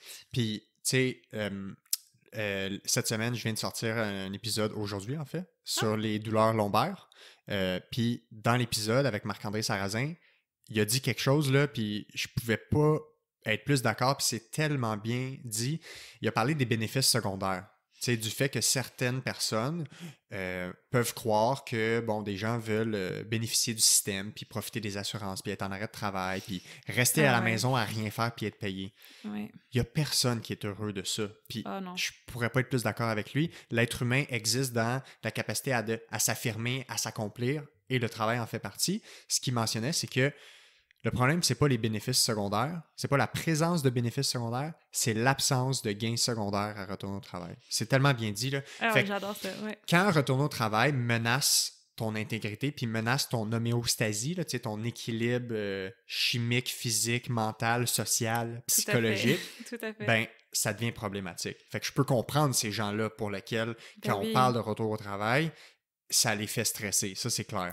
Ah, c'est super stressant comme enjeu. Puis, justement, nous, dans notre clinique, beaucoup de fois, quand il y a des enjeux comme ça, on travaille à deux. Là. Il y a souvent une psychothérapeute qui est dans le dossier. Puis, si on travaille dans la même clinique, c'est encore mieux parce qu'on peut collaborer vraiment plus facilement. Puis, si elle vient en clinique, on explore les stresseurs au travail, elle ressort complètement anxieuse.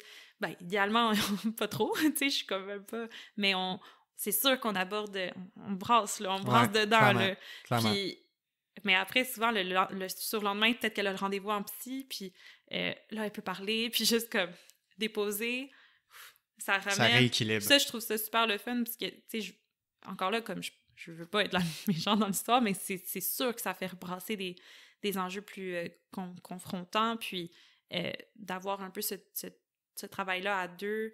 Ou le contraire, des fois, j'ai des gens qui sont vus en psychologie ou en psychothérapie, puis que c'est ça qui est confrontant, puis qui me viennent me voir, puis moi, je parle de genre d'activité, puis c'est tombé comme pas confrontant, fait qu'ils sont super bien. Vraiment, là, la collaboration est tellement pertinente dans un contexte de soutien. Là, la relation avec le patient. La relation avec le patient, puis la collaboration avec les autres thérapeutes, clairement. puis tout le monde ensemble, là, c'est vraiment là que je trouve que les gains sont les plus... Ben, c'est pas toujours nécessaire, comme il y en a que ça va être correct, mais souvent dans ces cas-là, il faut que tout le monde rame dans le même sens. Oui. Parce que quand, dans le même dossier, tu as différents professionnels qui sont impliqués, puis qu'on entend des genres de choses de ben mon physio, il m'a dit ça, mais mon ergo m'a dit ça. Mon médecin, il me dit ça, mais mon physio, il me dit ça. Ça commence à devenir problématique. Ouais. Puis je pense que chacun des professionnels ont aussi le rôle de ne pas mettre à dos les autres intervenants dans le dossier par rapport à leurs patients. Je pense que clairement, on a un rôle là-dedans, même si des fois, les patients vont me dire des choses que d'autres professionnels ont dit que j'ai envie d'arracher mes cheveux, là. Mais je pense qu'il faut pas... Parce que ça fait partie du lien de confiance, puis c'est important de garder ça. Ah, ça, c'est majeur. Puis, comme justement dans le contexte, par contre, où l'ergothérapie, c'est peu connu, là, je tiens à dire qu'on doit vraiment faire beaucoup de sensibilisation pour... Faut se battre un peu, à la limite. Ben, faut que tu fasses ta place. Faut faire sa place, puis, tu sais, moi, j'adore pouvoir communiquer avec, par exemple, vraiment, le plus souvent, c'est des psychologues, des psychothérapeutes avec qui je dois communiquer dans des dossiers, toujours avec le consentement du client. Évidemment. Puis, on parle pas de choses dont chacun spécifiquement, mais on essaye de se mettre tous les deux dans la même voie, puis... tu sais, c'est riche, mais riche là, de conversations quand ça se passe bien, quand il y a de l'ouverture. Puis la plupart du temps, j'ai vu beaucoup d'ouverture. Puis quand on est à l'écoute, puis qu'on se comprend, puis qu'on met les besoins du client en premier, c'est riche. Mais comme c'est sûr que des fois, il y a des choses que je savais pas, puis qui viennent à prendre une importance plus grande, puis on se retrouve un peu entre les deux. Puis... c'est sûr, comme ergothérapeute en réadaptation, moi, je l'ai, l'espèce d'idée que non, c'est l'activité, l'équilibre de vie qui va faire que la personne va retrouver un état plus de bien-être, de sens, que ce soit significatif. Puis des fois, en psychothérapie, en psychologie, on a une approche un peu plus... encore là, ça dépend vraiment des approches, mais dépendamment des approches, il y en a qui mettent un peu plus de break sur cette reprise-là, puis ça se vaut, là, c'est super intéressant de justement avoir cette conversation, puis on peut ne pas être d'accord. Après, ça reste les besoins du client qui reste à primer, puis à mettre de l'avant, puis je pense que tant qu'on a ça en tête, ça doit rester au cœur. Ça doit rester au cœur, là, définitivement. Là. Puis, tu sais, on a abordé aussi un peu, on a parlé un peu en fait, tu as effleuré le sujet des troubles anxieux. Ouais. Clairement, écoute, ça peut pas être plus d'actualité, là, encore une fois, au risque de me répéter. Les troubles, les troubles anxieux, c'est comme vague. Tu sais, il y en a différents types. Ouais. Puis là, on parle de vrais diagnostics, encore une fois, par le DSM-5, donc avec des critères qui définissent au niveau de la maladie ou du trouble anxieux, c'est quoi. Toi, c'est quoi les diagnostics par rapport aux troubles anxieux que tu vois le plus souvent passer? Puis encore une fois, ça ressemble à quoi leur présentation? Puis qu'est-ce que tu dois faire avec eux? Quelles interventions vont les aider? La plupart du temps, c'est moins fréquent un diagnostic de trouble anxieux bien diagnostiqué, puis souvent, comme les médecins de famille sont moins à l'aise à diagnostiquer ça, donc souvent, c'est si cette personne a déjà eu dans le passé de la psychologie ou de la psychiatrie. Ouais. S'il y a déjà un dossier. Oui, donc souvent, ça va arriver, mais parfois, j'en ai que c'est le médecin de famille qui se sent assez à l'aise pour diagnostiquer ça. Le trouble anxieux généralisé, le trouble d'anxiété sociale vont ressortir principalement. Mais encore là, comme... c'est des diagnostics certains, c'est vraiment le portrait clinique, le typique textbook, mais l'anxiété, je trouve que on la vit... je vois pas l'intérêt toujours de mettre un nom comme ça.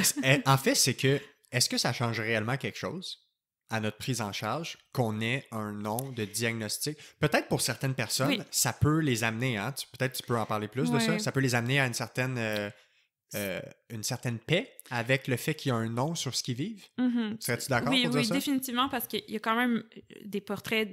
Comme je dis, le clinique textbook parfait, ben pas parfait, mais exact, là, de l'anxiété sociale, par exemple, qui, enfin, je suis pas un alien, là, mais des gens qui se sentent complètement aliens et qui, finalement, découvrent qu'ils ont ce diagnostic-là, puis que, c'est ça qui se passe, là.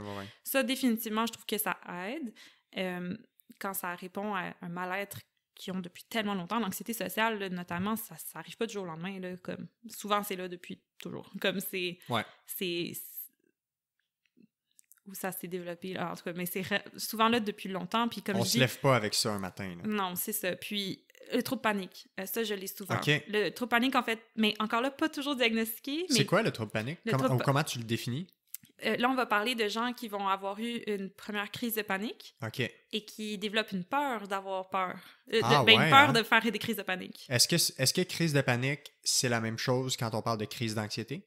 Oui. C'est genre le même équivalent? Oui. Donc, quand on parle de quelqu'un qui va avoir appelé l'ambulance là, parce qu'elle pense qu'elle va mourir, là, ou qui va se rendre aux urgences parce qu'elle a une pression au cœur, ou des engourdissements au bras gauche, je pense qu'elle fait une crise cardiaque. Ça, là, puis souvent, qu'est-ce qui va amener une crise de panique? Ça va être de l'anxiété, puis ils n'ont jamais souvent eu ça avant.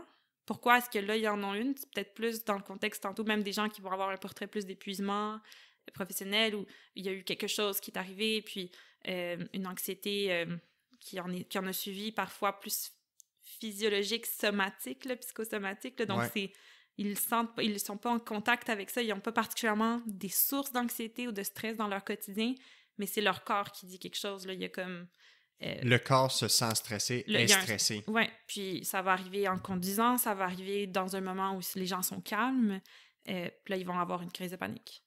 Et des fois, il y a des signes précurseurs que les gens ne sont pas toujours capables de voir, mais parfois, c'est vraiment du tout au rien. Puis ça, je vais en avoir parce qu'après une crise de panique, justement, la peur qui vient, la phobie quasiment d'avoir à nouveau ça ou d'en avoir souvent va va amener un trouble panique qu'on va appeler. Mais c'est clair. Puis ça, Ça fait peur, là. Ouais, ça fait vraiment peur pour les gens, puis ils pensent vraiment qu'ils vont mourir, là, puis s'ils ils connaissent pas ça, ils n'ont jamais entendu parler de ça, ça crée des croyances très fortes là, à démystifier. Là. Donc, premièrement, on ne meurt pas d'une crise de panique. Il n'y a jamais personne qui est mort d'une crise de panique.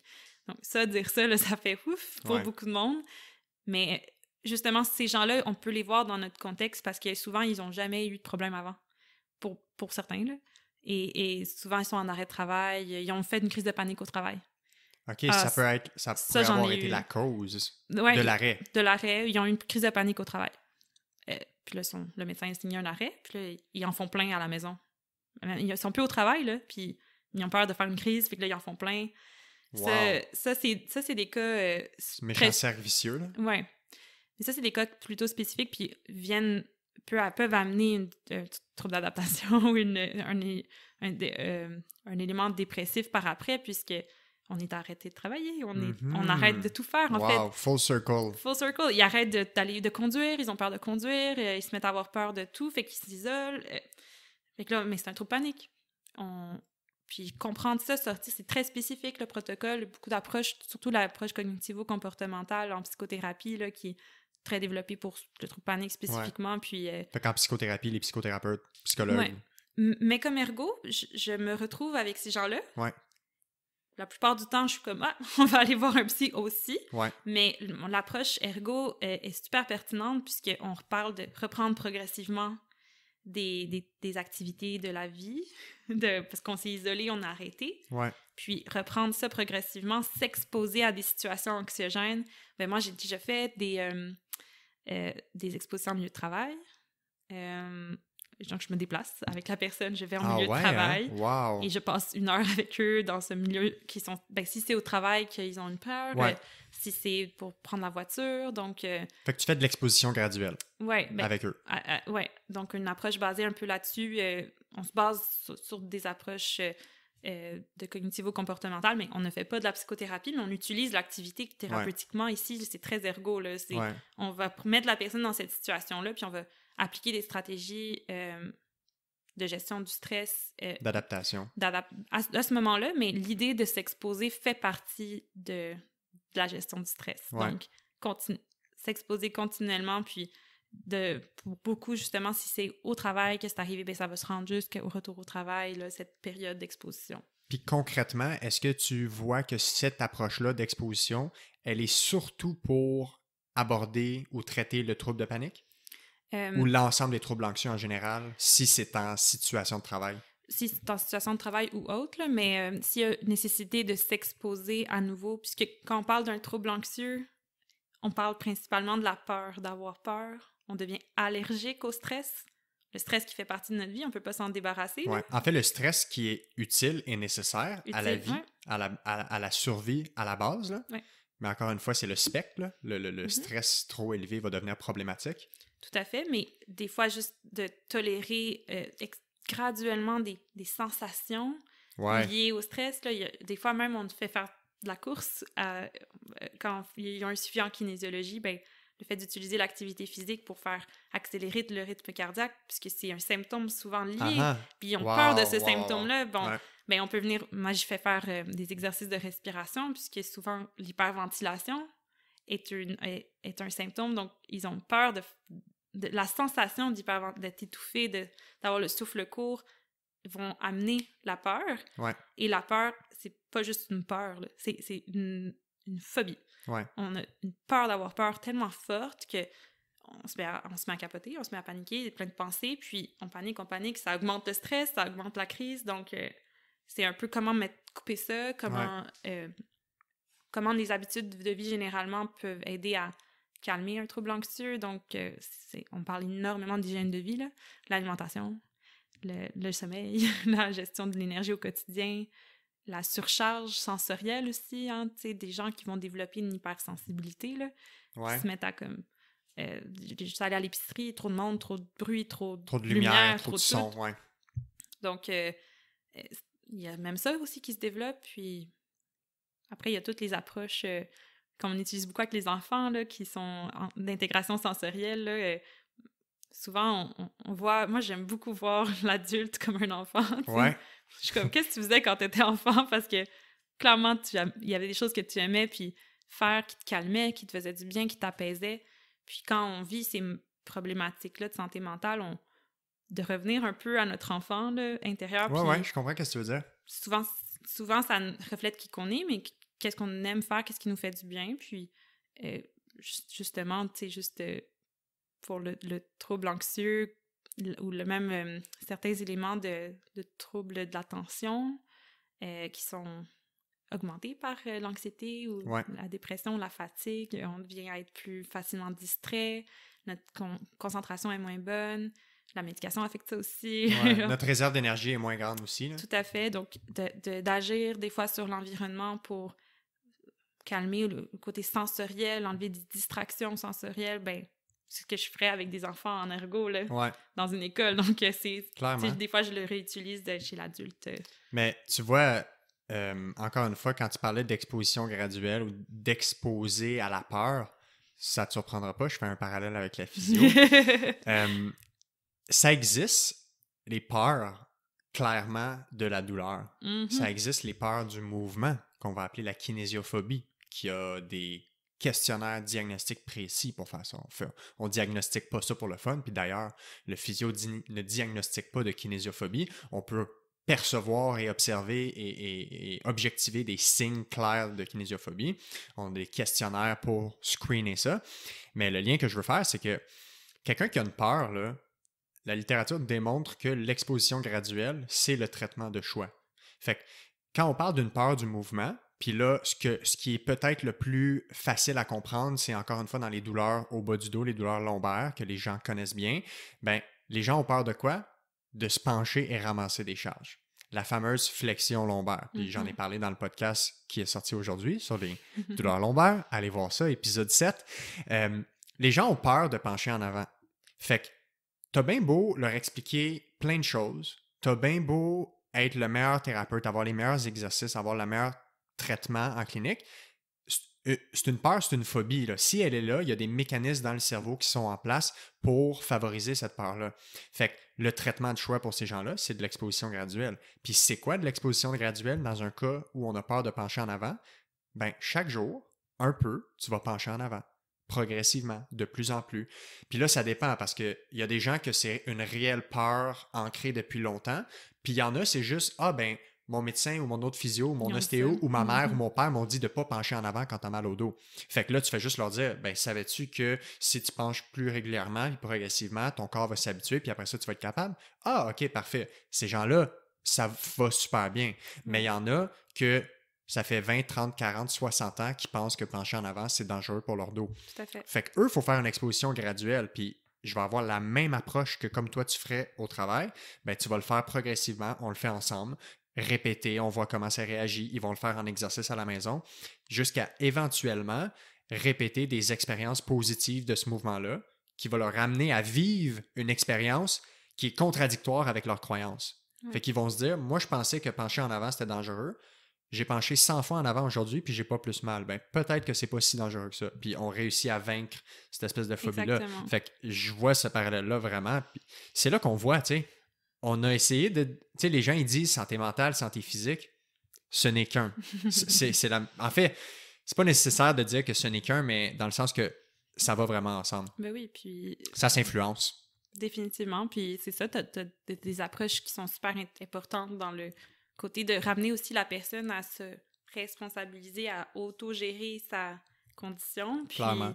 C'est vraiment ça qui sort aussi dans les données probantes. Puis c'est vraiment l'idée en réadaptation qu'on met de l'avant. Puis c'est pour ça que je dis qu'on est souvent comme complémentaire aussi avec la psy qui va être... Tu sais, la thérapie, ça va être sa thérapie. Hein? Comme tantôt, moi, j'ai dit, ma thérapie, c'est surtout la semaine, qu'est-ce que la personne va faire. Mais c'est pas pour rien que, tantôt, j'ai dit, je suis professionnelle de la réadaptation. Ce qu'on vient à faire est ancré dans cette idée qu'on amène la personne à devenir autonome dans l'autogestion de ses symptômes. Puis, quand on parle de problèmes de santé courants, de troubles de santé mentale courants, dépression, troubles de l'humeur, compagnie, et même pour des troubles de santé mentale plus sévères comme la bipolarité, la schizophrénie, ça va être l'autogestion, amener la personne à être autonome la compréhension de ces symptômes, puis comment que ces habitudes de vie viennent affecter, comme qu'est-ce qu'ils ont besoin comme ressources. Ouais, faut que le patient ou la patiente soit experte de sa condition. Définitivement. Fait que, tu sais, c'est l'idée de la réadapte qui est là, qui est majeure. Puis, Ouais. tu sais, des fois, il y a des gens que ça les accroche moins, ça, veut pas, parce que c'est très confrontant, puis ils sont comme... Puis, tu sais, tantôt, je t'avais dit que j'aimerais ça aborder un peu ce dilemme-là comme ergothérapeute dans mon domaine spécifiquement, là, puis...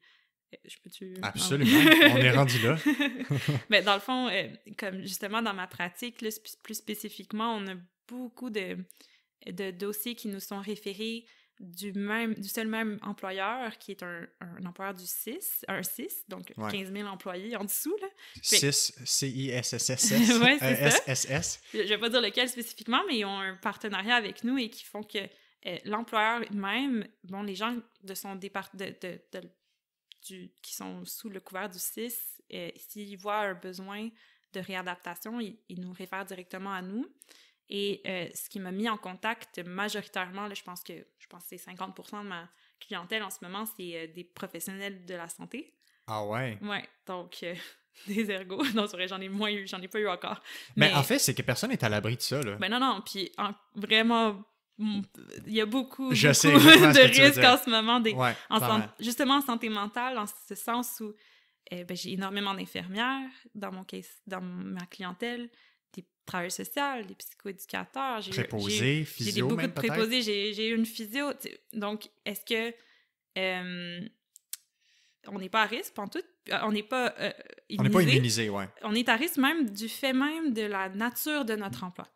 La relation avec l'autre, le poids émotionnel que ça engendre et la pression qu'on se met aussi d'être là pour l'autre, mais que nous, on a besoin de personne. Syndrome du sauveur. Le syndrome du sauveur. Je sais pas si, ouais. Mais des personnalités très similaires, là. C'est super confrontant, personnellement, de suivre des gens que tu me ressembles, je me vois en toi tous les jours. Oui, absolument. Donc ça, c'est super intéressant. Ça m'a mis en contact avec ces gens-là. Mais beaucoup, viennent... Moi, je suis mandatée par leur employeur pour les aider à retourner au travail ou à un travail. Encore là, moi, je mets jamais de pression de retourner à leur travail. Mon but, c'est qu'ils développent leur capacité pour retrouver leur capacité de travail, point. Ouais. Mais quand on parle d'une infirmière en ce moment qui est en arrêt après le délestage de la COVID, Mais c'est ça, c'est le contexte actuel. Là. Si on regarde, là, dans toutes les professions, les employés du système de santé public, là, c'est probablement dans les professions en ce moment où les professionnels qui sont le plus au bout du rouleau, là, qui sont le plus à risque de ça, clairement. Là. Même si eux, leur but, c'est d'aider ces gens-là à la base. Ouais. C'est fou, là. Oui. Puis, on peut en parler longuement et il y a énormément d'articles dernièrement, puis de gens qui sortent un peu du silence et qui nomment des conditions de travail absurdes. Horribles, en fait. Horribles et confrontantes aussi envers leur propre valeur. Si tu travailles en CHSLD, puis tu as vu des gens mourir dans des conditions horribles, puis tu es placé un peu entre l'arbre et l'écorce parce que toi, tu veux les aider, mais tu subis une violence organisationnelle pas possible, toi aussi. Si toi, tu es en souffrance, comment tu peux aider quelqu'un en souffrance? Il y a énormément cet enjeu-là en ce moment, puis je vois beaucoup, puis j'ai le rôle de les amener à retourner là. Ben, eux aussi, ils veulent retourner, mais parfois non. Ouais. Avec compréhension. Exactement ce que j'allais dire. Je peux pas, tout à fait, puis normaliser ça, puis les amener à voir que il y a des situations, des facteurs qui ont contribué à ce que l'élastique pète. Ou ça, c'est super important, ça fait du bien à entendre, je pense. Puis je pense que c'est tout un processus. Mais en ce moment, tu sais, de naviguer dans comment est-ce qu'on amène la personne à auto-gérer ses symptômes, mais cette personne n'est pas la seule responsable de son avenir. Ben, on va mettre un mot qui est très d'actualité ces temps-ci, c'est systémique, ce problème-là. En ce moment, on est en plein... 2020, là, tout a explosé. Hein? Il y a tous les enjeux sociaux, les enjeux économiques ont explosé en plein cœur. Puis là, on dirait qu'on a dormi au gaz pendant 20, 30, 40 ans. Puis là, tout d'un coup, tous ces problèmes-là nous sortent en pleine face, puis comme il faut commencer à régler ça. Mais ce que tu parles, là, c'est un problème systémique. Le système, puis c'est le système de santé, puis on blâme pas juste c'est pas le gouvernement actuel le seul problème, là. Non. C'est mis en place, c'est systémique. Ça fait des années que c'est là, OK? Fait que tout ça contribue à ce qu'en ce moment, on ait un méchant problème devant nous. Puis, tu sais, je sais pas si... Tu sais, j'aime ça être optimiste quand même parce que je pense qu'il y a beaucoup de monde en mode solution, clairement. Tout le monde essaie d'apporter des solutions puis que ce soit le mieux possible pour la suite. Mais on a des méchants problèmes à régler là, dans notre système de santé parce que si tu es professionnel de la santé, qui sont ceux qui tiennent le système, là, qui sont les piliers du système, si eux sont même pas capables de s'accomplir puis d'être heureux en milieu de travail, on s'en va nulle part avec ça. Puis c'est vraiment ça que je suis comme aux premières loges pour le voir, là. Ouais. Je peux comprendre les enjeux, je vois les types de personnalités, je les vois depuis 3 ans, tous les jours, tellement de diversité, des gens de tous les âges, des jeunes qui ont 26 ans, qui tombent en arrêt. Ouais. Ils ont la force de l'âge avec eux, ils ont même pas de famille nécessairement tout le temps, ils ont pas nécessairement d'enjeux qui font que ça expliquerait tout cet épuisement-là, mais ils sont écroulés, ils sont à terre, puis on leur dit ben, apprends à gérer ton stress, Ouais. ça va mieux aller. Là. Ouais, c'est ça va bien moi, aller. Je déteste être dans cette position parce que c'est pas juste ça, là. C'est loin d'être juste ça. Mais c'est beaucoup plus profond. Ben oui, puis ça enlève rien au fait que, oui, c'est des gens aussi qui sont peut-être aussi plus à risque au final de se retrouver un peu à dépasser leurs limites. Puis juste là, on a, je pense, un peu la part du gâteau qui est amené si tout le monde avait un peu plus ce support-là pour reconnaître ses limites et les nommer. Ouais. Plus de considération de tout le monde. Et si tout le monde se considérait entre eux, avait de la compassion envers l'autre, envers soi, puis qu'il y aurait un peu plus cette écoute-là, mais puis que ce soit écouté aussi, parce qu'à un moment donné, on a beau s'affirmer, il y en a tout plein aussi que j'ai eu qui se sont affirmés, puis que ouais, ça n'a rien donné. c'est tombé dans l'oreille d'un sourd, ou, ben, encore là, les gestionnaires eux aussi vivent, c'est encore là, c'est le système. Systémique, mais, voilà. tu sais, on voit des gens qui, je pense qu'il y a des choses à faire, personnellement, pour retrouver gérer notre façon de fonctionner, de s'affirmer, de mettre ses limites, puis de se respecter là-dedans. Mais si on amène ça pour tout le monde, attention, ça va shaker, là. Ouais. Le système va shaker. Si tout le monde commençait à écouter ses limites, là, comme... En fait, ça va tomber en ruine. Je vois pas comme... Ils sont tous... Le système de santé roule sur le temps supplémentaire obligatoire. Ben oui. C'est aussi simple que ça. C'est aussi simple que ça. C'est dans le contrat, c'est dans la convention. C'est obligatoire. Temps supplémentaire obligatoire. Moi, là, je commence ma 3e année sur le marché du travail. Jamais on m'a demandé de faire 1 minute de plus, même quand on est débordé à la clinique. Tu sais, des fois, ça vient de moi, puis ça me fait plaisir, mais jamais on m'a demandé ça. Je peux même pas imaginer c'est quoi le sentiment de se faire demander. T'as pas le choix de travailler plus. Incroyable. Puis, t'as pas le choix. Elle va pas bien. Ou elle a des enfants, faut qu'elle y aille. Ouais. Oh, ça, là. Ah ouais, je sais. Ben, c'est sinueux. Tu t'amènes des gens qui sont déjà des gens très... pas égocentriques, on va dire, comme selfless, là. J'ai pas le mot en français, là. Qui donnent beaucoup, tu veux dire? Qui donnent déjà beaucoup, qui mettent beaucoup les besoins des autres. Qui s'oublient un peu. Ouais, puis t'as déjà ce type de personnalité-là, puis là, il y a une violence, là, je trouve, là, à dire « Non, mais fais-le pour elle, là, ouais. Reste, même si ça fait déjà 16 heures, t'es là. » Ouais. Mais, puis tu vois, tu sais, on en a parlé un peu juste avant qu'on commence à enregistrer, puis c'était important tu voulais qu'on en parle d'un peu, justement, ces failles-là, puis, tu sais, on effleure un peu le sujet.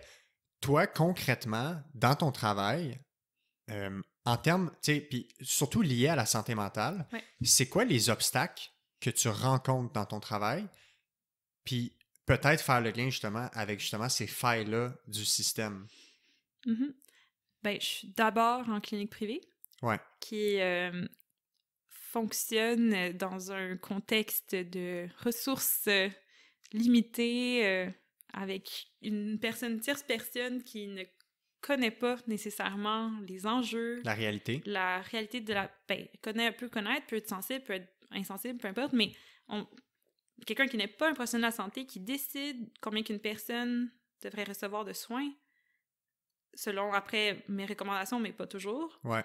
Ça, là, je trouve ça profondément désagréable de me retrouver dans cette situation où je vois les besoins, mais on se fait peut-être des fois dire non, dire que c'est limité, on peut juste donner 6 séances, ou qu'est-ce que je fais avec 6 séances? Puis encore une fois, tu sais, mais t'as raison, puis souvent on va blâmer la personne qui refuse, mais encore plus haut que ça vient le système qui est en place qui fait qu'on a des ressources limitées, etc. Ben oui, puis en santé mentale, tu sais, c'est l'enfant pauvre du système de santé, point. Ouais, clairement. Des postes comme ce que moi je fais, il y en a très peu comme ergothérapeute. Là, il y a quelques hôpitaux qui ont des services de troubles de l'humeur, puis mais même ça a été coupé. Avant, existait vraiment comme que nous on fait. En plus, on fait venir des gens là, avec le kinésiologue, on fait faire des programmes de réactivation physique. La personne vient là, pendant 2-3 heures. Elle sort de chez elle, on crée un horaire et tout. Ça, c'est un service qui avant existait dans le public qui s'appelait l'hôpital de jour. Oui. Et ça tombe, là, il y en a presque plus. Ouais. L'hôpital de jour qui était un espèce d'endroit où tu pouvais venir 2 jours en externe avoir certains soins. Ben, tous tes soins en même temps. Ouais. Physio, ergo. Des groupes d'activités, des groupes de thérapie. Ouais. C'était vraiment bien. Ça a été coupé, là, mais coupé comme... C'est triste, là. Puis justement, ça a beaucoup de postes similaires à ce que je fais en ce moment en clinique privée, mais en santé, au public. Ouais. Et ils existent presque plus. Donc ça, là, je trouve ça vraiment dommage. Ouais, puis, c'est désolant. C'est désolant parce que, comme, tu veux pas, si je voudrais m'affranchir de ce côté-là du privé, que je... Tu sais, moi, je suis pas dans mon plus fort intérieur. Je comprends ce que tu veux dire, ouais. Je suis moins d'accord avec l'idée d'un système à 2 vitesses où est-ce que certaines personnes peuvent se le permettre puis d'autres non, puisque j'ai des assurances dans mon emploi, puis comme j'aimerais donc bien que ce soit plus accessible. Ben oui, que des gens qui n'ont pas nécessairement des gens qui ont des métiers plus précaires ou qui sont pas dans des entreprises qui se permettent des assurances, tout simplement. Des travailleurs autonomes qui n'ont pas d'assurance. Tu sais, d'avoir ça, je pense que ça serait plus en lien avec mes valeurs personnelles. Ouais. Donc, il y a quand même un élément ici, mais pour faire ce que je fais, en ce moment, c'est ce que je peux, c'est le médium. Là où tu peux le pratiquer, ouais. C'est le médium qui me le permet, puis je pense que ça, c'est un des plus gros problèmes, puis c'est ça, ces ressources limitées, le fait qu'on fonctionne avec un cadre qui... Je m'excuse. qui est très limité par l'argent, puis ce qui rend aussi plus ce problème, des obstacles à ma pratique en soi. Moi, comme ergo, là, je triperais à faire des groupes. Je trouve que c'est là qu'on a des groupes de thérapie, tu sais, justement dans l'hôpital de jour, c'est ce qui pouvait être fait. Il y avait beaucoup de liberté à ce niveau-là. J'ai un employeur qui est conciliant à ce niveau-là, mais encore là, ce qui est facturable reste limité selon ce que les entreprises, les assurances et tout ça, ils permettraient de faire. Donc ça, c'est comme limité, mais créer des groupes d'intervention, utiliser l'activité comme un ergo aimerait le faire. Oui. Là. Et le social. Et le social, le briser l'isolement, qu'on parle de... Tu sais, moi, j'avais voulu intégrer l'art dans ma pratique. Je suis pas une art-thérapeute, je me prétends jamais l'être, mais j'avais intégré pour les gens qui étaient là en douleur, avec des diagnostics de douleurs chroniques, puis aussi pour certaines personnes qui étaient là dans le programme de réactivation là, en santé mentale. 1 heure par semaine, là, j'assoyais tout le monde, puis on faisait une activité artistique. Et ça, c'était super intéressant de voir. C'est vraiment cool. Parce que comme ergo, c'est là que j'analyse le plus. Fait que, par exemple, j'analysais l'anxiété de performance derrière une activité ludique et artistique. Qui semble si banale. Ouais. Les douleurs des personnes qui ne tolèrent pas la position assise statique plus de 20 minutes. Tu sais, quand ils font de la peinture, ils peuvent passer 1 heure, ils ont même pas mal. Ça, c'était le fun, là. C'était le fun de pouvoir faire ces reflets-là avec ces gens-là, faire comme... Incroyable. Tu sais, quand t'es occupé, t'es distrait, puis tu fais quelque chose de relaxant, puis... Que t'aimes. Puis que t'aimes. Des fois, ils découvraient. Ouais, c'est vrai. Il y a bien du monde qui ne connaissait pas aussi. Mais tu vois, ça, je tripais beaucoup à faire ça, puis je trouve que c'est là notre force comme ergo, c'est utiliser encore une fois l'activité, puis... Je sais qu'il y a des centres qui utilisent le jardinage, qui font comme un centre communautaire, là, quasiment, avec comme... un jardin communautaire, puis ça fait que ça occupe les gens pendant 2 heures par semaine. Ils ont de l'intervention par le plein air. Ouais. Je peux t'en sortir Ah tout ouais, plein, non, là. mais écoute, mais c'est ça qui est fou, c'est que c'est illimité, hein? Quand tu parles de thérapie par l'activité, là, Mhm. c'est illimité, puis ça se limite seulement à, mais c'est quoi tes intérêts, toi? Ouais. Puis si on part de ça, là, wow, on peut faire du méchant chemin. Puis, tu sais, il y a énormément d'alternatives. Tu sais, la danse-thérapie, la musicothérapie, l'art-thérapie. Là, il y a il y a tout ça qui se développe en pan. Tu sais, moi, comme ergo, je peux pas me prétendre art-thérapeute. Il y a une expertise derrière ça qui est super intéressante. Mais comme ergo, je peux aller chercher là-dedans. Ben parce oui, que tu peux chercher des outils ou des concepts de ça, là. c'est ça, clairement. exactement. Puis, tu sais, on développe tout ça, mais ça reste encore... Tu sais, quand tu vas voir un musicothérapeute dans une...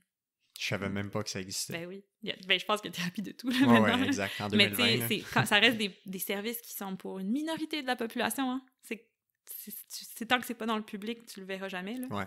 Ben, il faut avoir de l'argent. Ben oui, puis encore là, tu sais, faut quand même démontrer La pertinence. la pertinence par des études scientifiques qui démontrent, tu sais, parce que comme n'importe quelle intervention, tu sais, on a le fardeau de la preuve de démontrer que ce pourquoi on paye a une pertinence par rapport à une autre chose. Mais oui, tout à fait, clairement. Puis je pourrais pas être plus d'accord dans un contexte de douleur physique ou mentale chronique ou problématique mentale, physique, chronique, tu sais. N'importe quoi qui peut permettre à la personne de s'accomplir, c'est sûr. Mm-hmm. Puis tu sais, on va conclure tranquillement. Bon, j'ai perdu ma batterie, fait que ça démontre que ça fait longtemps qu'on parle, mais c'est correct. On bat un record officiellement ce soir. Mais non, c'est parfait, c'est parfait. Je parle trop. Non, pas du tout, pas du tout. En fait, c'est que je pense que, tu sais, je te l'avais dit, là, je suis passionné de psychologie en général parce que de plus en plus, je réalise que ça fait vraiment partie de mon travail, beaucoup plus que ce qu'on m'a préparé pour à l'école. Mm-hmm. C'est un autre sujet, ça. Quoique la formation est excellente, là, honnêtement, mais tu sais, on n'a peut-être pas assez d'outils pour ça, puis c'est pour ça que je trouve ça pertinent d'en parler avec toi. Dans les obstacles que tu as mentionnés par rapport à ton travail puis au retour au travail, les éléments principaux, tu penses qu'il faut aborder en termes de santé, là, le système de santé, c'est où que tu penses qu'il faut mettre le plus de... pas nécessairement de ressources financières, mais comment on commence à améliorer ce sort-là, selon toi? Je trouve que tu as vraiment des perspectives... tu as vraiment réfléchi à cette question-là, clairement, parce que tu parles d'une façon que tu as quand même des opinions là-dessus, puis des idées, puis tout ça. Fait que toi, comment tu vois qu'on reconstruit ça progressivement ou sur quel clou on tape en premier?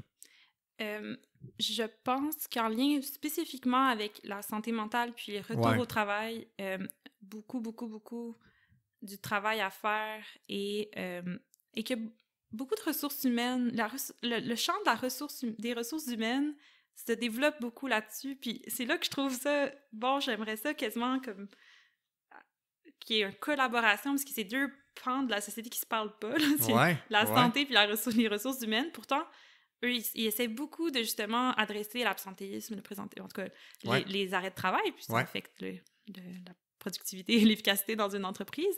Fait qu'eux, ils abordent énormément l'aspect psychosocial. Comme tu me parlais que tu avais le psychologue qui s'occupait de la motivation. Pour les gens. Non, mais c'est correct. Mais c'est ça, tu sais, justement, comme l'utilisation d'approches psychologiques en ressources humaines mais le côté retour au travail, réadaptation, si on se mettait ensemble, ça pourrait vraiment être intéressant parce qu'il y a des approches, des sensibilisations, des programmes qui visent à sensibiliser les employeurs à préparer les gens à retourner au travail. Et il y a des trucs très intéressants qui sont ressortis, qui sont basés sur des recherches. La littérature. Puis des facteurs qui vont faciliter, puis ils essayent d'amener les employeurs à mettre des facteurs facilitants en place. Ouais. Mais je trouve que justement, une collaboration entre ces deux facettes-là pour créer vraiment des programmes là, adaptés qui sont adaptables aux différentes situations, puis vraiment créer, je pense que ça part de l'employeur aussi de créer un milieu facilitant, un soutien face aux gens qui reviennent, puis tu sais que ça passe par un programme comme ce qui nous mandate, nous, de les aider à faire ça, ben, veux pas, on a un lien direct avec l'employeur pour dire ah ben, ça, puis ça, puis ça, ce serait facilitant, puis ils le mettent en place, tu sais. On fait des recommandations, puis ils le mettent en place, et c'est beau, Je trouve là. ça fascinant. Fascinant. Ouais. Puis pour les gens qui trouvent ça intéressant, puis surtout les gens qui ont aimé la conversation d'aujourd'hui, Mhm. je donne un scoop d'avance. Quelque part à l'automne, je pense, là, je pense en novembre ou en décembre, il y a un épisode qui va sortir que j'ai enregistré avec un psychologue sur la psychologie de la motivation. Mhm. OK? Puis je vais taire le nom pour l'instant, on va garder le suspense un peu, puis on va aborder ça justement. Puis on va, tu sais, c'est quelqu'un d'extrêmement calé en recherche par rapport à la psychologie de la Super. motivation, surtout lié avec le retour au travail. Ben, en fait, juste lié avec le travail en général. Fait que je pense que les gens vont vraiment apprécier ça, puis tu sais, les gens vont pouvoir en savoir un peu plus. Puis là, on va voir, je trouve ça cool parce qu'on a l'aspect, on a le point de vue de l'ergo, puis là, on va Ouais. avoir le point de vue du psychologue. Ouais. Fait qu'on va faire vraiment une super belle boucle, une belle transition. Oui, puis le psychologue, tu sais, c'est... Il y a pas... Comme ergo, je suis plus dans la pathologie, hein. Faut que tu aies un exact, diagnostic, c'est faut ça. que tu es en réadaptation, alors qu'un psychologue peut adresser l'ensemble de la psyché humaine. Là. Ouais, Donc, ouais, quand tout à tu fait. es tu peux en écouter aussi. C'est Ouais, super tout à fait. intéressant. Écoute, merci énormément. Vraiment, là, plaisir. t'es une personne fascinante. T'as vraiment... honnêtement, la conversation m'a vraiment amené à un autre niveau. Je trouve ça vraiment fascinant. Je suis super content que tu m'aies écrit. Très heureux qu'on ait fait ça, puis qu'on l'ait... En fait, on a fait ça vraiment rapidement sur un coup de tête. Vraiment, ça me fait plaisir. Je te laisse le mot de la fin. Qu'est-ce que Ouh. tu sais, est-ce qu'il y a quelque chose... Mettons, c'est quoi pour toi les messages clés, les take-home messages de notre épisode d'aujourd'hui? Ah, ben, j'ai quasiment envie de dire aux gens de faire attention à eux-mêmes et aux autres, d'avoir un peu plus de compassion dans ces temps troubles. On manque beaucoup de ça, puis l'utilisation... Ben, de faire attention au fait qu'en ce moment, on vit quelque chose de complètement chamboulant dans notre quotidien, dans nos habitudes de vie, dans notre routine, puis le déséquilibre que ça fait, ça nous met tous à risque. Ouais. Met tous à risque.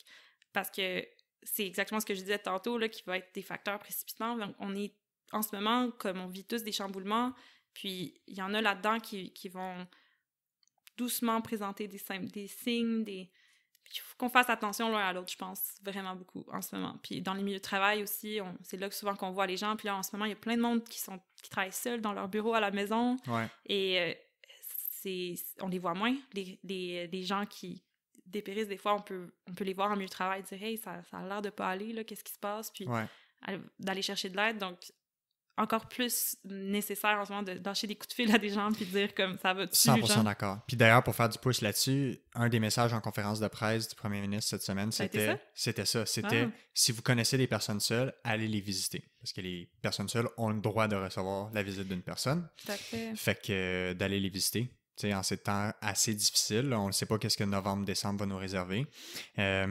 Merci énormément de ton temps. Super généreuse.